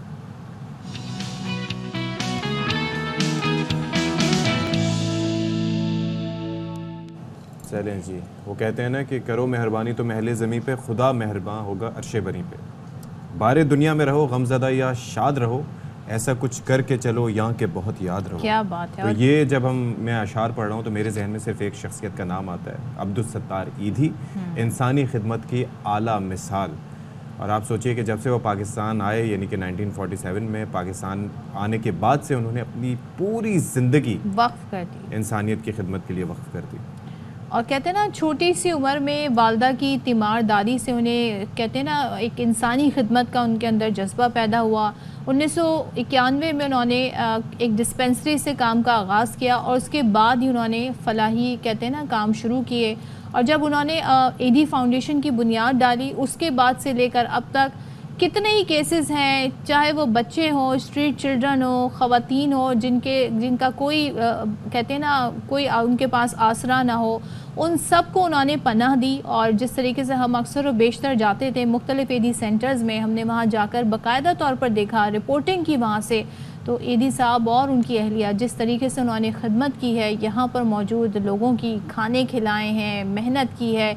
कोई हादसा होता था सबसे पहले एदी एम्बुलेंस वहाँ पे पहुँची होती को जिस तरीके और वो से खुद वहाँ पर मौजूद होते थे, जिस तरीके से वो दफनाते थे, जिनसे उनके अजीज़ों अकारिब रिश्तेदार दूर भागते थे कि जी इनमें से बदबू आ रही है, उसको पर ताफुन उठाए, लेकिन अब्दुल सत्तार ईदी ने कभी भी अपनी खिदमत का जज्बा कम नहीं होने दिया। सबसे बड़ी एम्बुलेंस सर्विस का उनके पास होने का एजाज़ हासिल है, निशान इम्तियाज़ से उनको नवाजा गया। फिर दूसरी सबसे बड़ी बात यह है कि मरने के बाद भी उन्होंने जो अपने अज़ा थे वो भी अतिया करने का ऐलान किया था। तो क्या ही अहदसाज शख्सियत हैं अब्दुल सत्तार ईदी साहब। वो तो इस दुनिया से जा चुके हैं 2016 8 जुलाई को, लेकिन उनकी खिदमात की वजह से उन्हें सारी ज़िंदगी, सारी यानी कि जब तक हम यहाँ मौजूद हैं और हमारे बाद की नस्लें भी उनको हमेशा याद रखेंगी। अच्छा, और लोग कहते हैं ना कि जी हम कैसे किसी की मदद करें, हमारे पास तो खुद अपने लिए पैसे नहीं हैं। अब्दुल सत्तार ईदी साहब वो शख्सियत है, कहते हैं ना उनका मिजाज इतना, खुद उनके अंदर इतनी आजिज़ी थी। हमने कभी उन्हें कोई लेविश लाइफस्टाइल में नहीं देखा। जिस तरीके से अब उन्होंने पूरी ज़िंदगी गुजारी है और जिस तरीके से उन्होंने खिदमत की है, तो उन्होंने ना सिर्फ लोगों के लिए मिसाल कायम की कि अगर आपके पास जज्बा हो, अगर आपकी नियत हो, तो आप बहुत कुछ कर सकते हैं। और फिर लोग उनको बढ़ चढ़कर अतियात भी देते थे, उन पर ट्रस्ट भी करते थे। आजकल लोग चाहें अतियात देना, किसी की मदद करना, लेकिन लोगों को ये ट्रस्ट नहीं होता कि हम अपना ये पैसा जिन हाथों में दे रहे हैं वो मुस्तहिक लोगों तक पहुँचेगा भी कि नहीं पहुँचेगा। ये असल बात ये है। तो आजकल हो क्या रहा है कि हर चीज़ आवाम की पहुँच से दूर की जा रही है। सब्जियां दूर हो गई, फल दूर हो गए, अंडे दूर हो गए। दूध तो ज़ाहिर है कि मैं कह रहा हूँ कि उसमें तरक्की याफ्ता ममालिक की फहरिस्त में रेट्स के हिसाब से पहुँच चुके हैं। अब अद्वियात का मामला भी यही है कि वो हर गुजरते दिन के साथ महंगी होती जा रही हैं। सालाना बुनियादों पर 23% से ज़ायद का इजाफा किया जा रहा है। मई के मुकाबले में जून में अद्वियात की कीमतें तकरीबन 2% महंगी हुई हैं और जून में डॉक्टर क्लिनिक की फ़ीसों में सालाना बुनियादों पर 9% से ज़ायद का इजाफा हुआ, क्योंकि महंगाई बढ़ती जा रही है। तो हर साल उन चीज़ों को भी उनको भी रिकन्सिडर किया जाता है, रेट्स वगैरह को, क्योंकि बिजली के बिल भी बढ़ते हैं, लोगों की तनख्वाहें भी बढ़ती हैं जिनकी बढ़नी होती हैं। ठीक है, तो बाकी मसाइल हैं। ये बात आपने जो है बड़ी दिल से कही है। मेडिकल टेस्ट की फ़ीसों में सालाना बुनियादों पर 15%, अस्पतालों की सहूलियात में 14% से ज़ायद का इजाफा रिकॉर्ड किया गया। और माशाल्लाह से जो प्राइवेट हॉस्पिटल्स हैं उनका तो ये खासा है कि जब अगर आप जाके एडमिट हो जाएं तो वल्लाह आलम क्या क्या टेस्ट और किस किस तरह के प्रोसीजर और कैसे कैसे नाम से आपसे वो एंड में जब बिल आपके पास आता है तो आपको अंदाज़ा होता है कि अच्छा ये सब भी होना था और ये सब भी हुआ। और ऐसा भी होता है अक्सर बेशतर कि हम ये देखते हैं ये तो कहते हैं ना बजट के बाद ये हम देख रहे हैं कि ये टैक्स लग गया, वो टैक्स लग गया, बीच में खुद जो पैसे बढ़ाए जाते हैं। अद्वियात की कमी हो गई जी, इम्पोर्टेड जो रॉ मटेरियल आ रहा है वो बड़ा महंगा है, वो अवेलेबल नहीं है, तो मार्केट में शॉर्टेज हो गई है, उसमें भी हम देखते हैं कि बहुत ज़्यादा पैसे बढ़ जाते हैं। अच्छा जी, तो अब क्या कर सकते हैं? बहरहाल हम ज़्यादा क्या कर सकते हैं? हम रोना ही रो सकते हैं। जब सेहत की बात हो रही है तो इस वक्त ज़ाहिर है हम किसी को डरा नहीं रहे, लेकिन कराची में ज़ीका वायरस का इंकशाफ हुआ है और इसके बारे में लोगों को अवेयरनेस बहुत कम है कि क्या है, क्यों होता है। निजी यूनिवर्सिटी की तहकीक में ये पता चला है कि 2021 और 22 में कराची में फैलने वाली ये जो वायरल बीमारी है जिसे ज़ीका वायरस कहा जाता है, इसके 4 केसेस सामने आए थे और साथ ही इसकी तस्दीक भी यूनिवर्सिटी ऑफ वाशिंगटन की लेबॉर्ट्री ने की हुई है। ये वायरस जो है ये क्या है? ये डेंगू और चिकनगुनिया, आई गेस मैं सही नाम प्रोनाउंस कर रही हूँ, फैलाने वाले मच्छरों में पाया जाता है। और जिस अरसे के दौरान इसकी तस्दीक हुई उस दौरान कराची में डेंगू जैसी अलामात वाली बीमारी से सैकड़ों लोग मुतासर भी हुए थे। तो क्या हो सकता है इस पर? मतलब ये तो बड़ा कंसर्निंग है और ये ज़ीका वायरस अगर फैलता रहा तो इसका तदारुक क्यों कर होगा, इस पर हम बात कर लेते हैं। हमारे साथ स्टूडियो में मौजूद हैं doctor Suleman Otho. Thank you so much for joining us. भाई ये सेहत के मुतालिक हम बात तो करते रहते हैं और मसाइल बढ़ते जा रहे हैं। ये ज़ीका वायरस भी मादा मच्छर से ही फैलता है? जी हाँ, उसी लेवल की वही मच्छर है, उसी का एक कॉन्सिक्वेंशियल है। जब से डेंगू पाकिस्तान में बढ़ा उस वक्त ही ये चीज़ हाईलाइट हुई थी कि असल में ऐसा होता है कि हमारे यहाँ रिसर्च जो है ऑन गोइंग नहीं है। ऐसे कोई स्पेसिफिक हम प्रोजेक्ट्स करके उनमें से तो कुछ आइडेंटिफाई कर लेते हैं, लेकिन हमेशा जिन ममालिक में इस किस्म की बीमारियां हैं वहाँ एक इनबिल्ट सिस्टम होना चाहिए। उसी वक्त ये कंसर्न मतलब कॉन्फ्रेंसेस में और लिटरेरी सर्कल्स में ये बात आई थी कि हमारे यहाँ भी ज़िका के केसेस हो रहे होंगे जो आइडेंटिफाई नहीं होते। अब ये काफ़ी अरसे बाद मतलब ये स्पेसिफिक किया गया है, टेस्ट किए गए हैं तो कंफर्म हुआ है। अब बहुत सारे ऐसे केसेस होंगे जो हुए होंगे और उनका हमें पता नहीं चला। तो इसके सिम्टम्स क्या होते हैं? देखिए सिम्टम्स इसके कोई बहुत स्पेसिफिक नहीं है, एक हफ्ते भर की आपको बीमारी होती है जो चिकनगुनिया और उस तरह के जो साइंस एंड सिम्टम्स होते हैं, पूरे जिस्म में दर्द, बुखार और हड्डियों में दर्द, सर दर्द, इस तरह की एक हफ्ते भर की आपको बीमारी होती है। लेकिन ये सारे जो मच्छरों की बीमारियां हैं इनमें सबसे ज़्यादा वल्नरेबल होती हैं वो हमारी प्रेग्नेंट वुमेन्स। मैं I was reading about it कि आप ये देखें कि उसके बाद अगर आपको हेल्थ सिम्टम्स और साइंस नहीं भी आई तो बच्चों में एबनॉर्मलिटीज़ का जो रेशो है वो 5 से 15% है। That is a lot, one. Number 2, उसमें प्री मैच्योर बर्थ हो जाती हैं, प्री मैच्योर डेथ्स हो जाती हैं, फिर डिफॉर्मिटीज़ भी हो जाती हैं, मिसकैरेजेस एंड डिफॉर्मिटीज़ बच्चों में। तो वो बहुत अहम है और हमारे पास उसकी जो सर्विसेज हैं बहुत लिमिटेड जगह पे, वो एमनियोसेंटेसिस करना पड़ता है कि before the child is born we should know that. अब वो फैसिलिटीज़ हमारे पास होना लाजमी है कि मतलब स्पेशलाइज्ड जगह पे ही हों, लेकिन हमारे सिस्टम का हिस्सा हों कि रेफरल के तौर पे जहाँ मुझे ये डाउट हो रहा है। अब अगर मलेरिया को सिर्फ आप लें तो 80% डेथ्स जो होती हैं वो प्रेग्नेंट वुमेन और 5 चिल्ड्रन अंडर 5 में होती हैं। सिमिलरली ज़िका का भी है कि ज़्यादा सबसे ज़्यादा जो इफेक्ट होना है वो pregnant women and child. Early diagnose हो जाए तो कुछ किया जा सकता है? जी, डायग्नोज होने के बाद असल में क्या है कि अगर आपको ये बीमारी हुई वो तो सेल्फ लिमिटिंग होती है और वो ठीक भी हो जाती है। अभी तक उसकी वैक्सीन तो नहीं है हमारे पास, लेकिन ये है कि अगर वो वुमेन है प्रेग्नेंट एज की हैं तो अगर उसमें कोई हमें ऐसा डाउट लगे तो उसके टेस्ट हो जाने चाहिए बिफोर शी। सर मैं एक चीज़ ये मुझे बताइएगा कि जब हम फ़र्ज़ करें ये वायरस इनकाउंटर हुआ आपको, इनिशियली तो आप क्या करते हैं कि आप ये समझते हैं कि 3-4 दिन का मामला सही हो जाएगा, मौसमी बुखार, ठीक है, ट्रू। लेट्स से कि खातून प्रेग्नेंट हैं, उसके बाद उनके साथ ये मामला पेश आया। जब आप CBC करवाते हैं the first thing that shows कि whether there is something wrong with you और नॉट, बैक्टीरियल इन्फेक्शन है या वायरल। अगर वायरल इन्फेक्शन में ज़िका की निशानदेही किस चीज़ से हो सकती है? देखिए ज़िका की निशानदेही इस हवाले से होगी कि अगर हम चिकनगुनिया देख रहे हैं और डेंगू देख रहे हैं और हमारे पास ये काफ़ी सारे केसेस हुए हैं और अब ये हमारी मुस्तकिल बीमारी बन गई है, हर 2 साल बाद 3 साल बाद ये जो है बहुत बड़ी तादाद में हो रही हो। ठीक है। तो जिस तरह हमें प्रिवेंशंस दूसरी करनी है, जैसे आपने कहा कि उसका पता करने के लिए कि अगर कोई भी विमेन जो प्रेगनेंसी के दौरान अगर उसको ये बीमारी हो रही है तो ज़रूरी है कि हम उस बच्चे का ये टेस्ट करा लें कि उसमें कोई डिफॉर्मिटी तो नहीं हो रही और उसको हम as a special case identify कर दें कि बिफोर बर्थ उसको मॉनिटर करता है। गवर्नमेंट सेक्टर में इस तरह की कोई है टेस्ट की फैसिलिटीज? गवर्नमेंट सेक्टर में अभी तक मेरा ख्याल नहीं है। और यही अहम बात है, हमारे पास डेफिनेटली इन्फेक्शस डिजीज़ का एक सेंटर ज़रूर मौजूद है, उसमें ये ख़ास तौर से होना अभी तक शुरू नहीं हुआ है, होना चाहिए। बचा कैसे जाए इस वायरस? बचने का तरीका जैसे तमाम वायरसेस से हम बचने की कोशिश करते हैं सिमिलर है।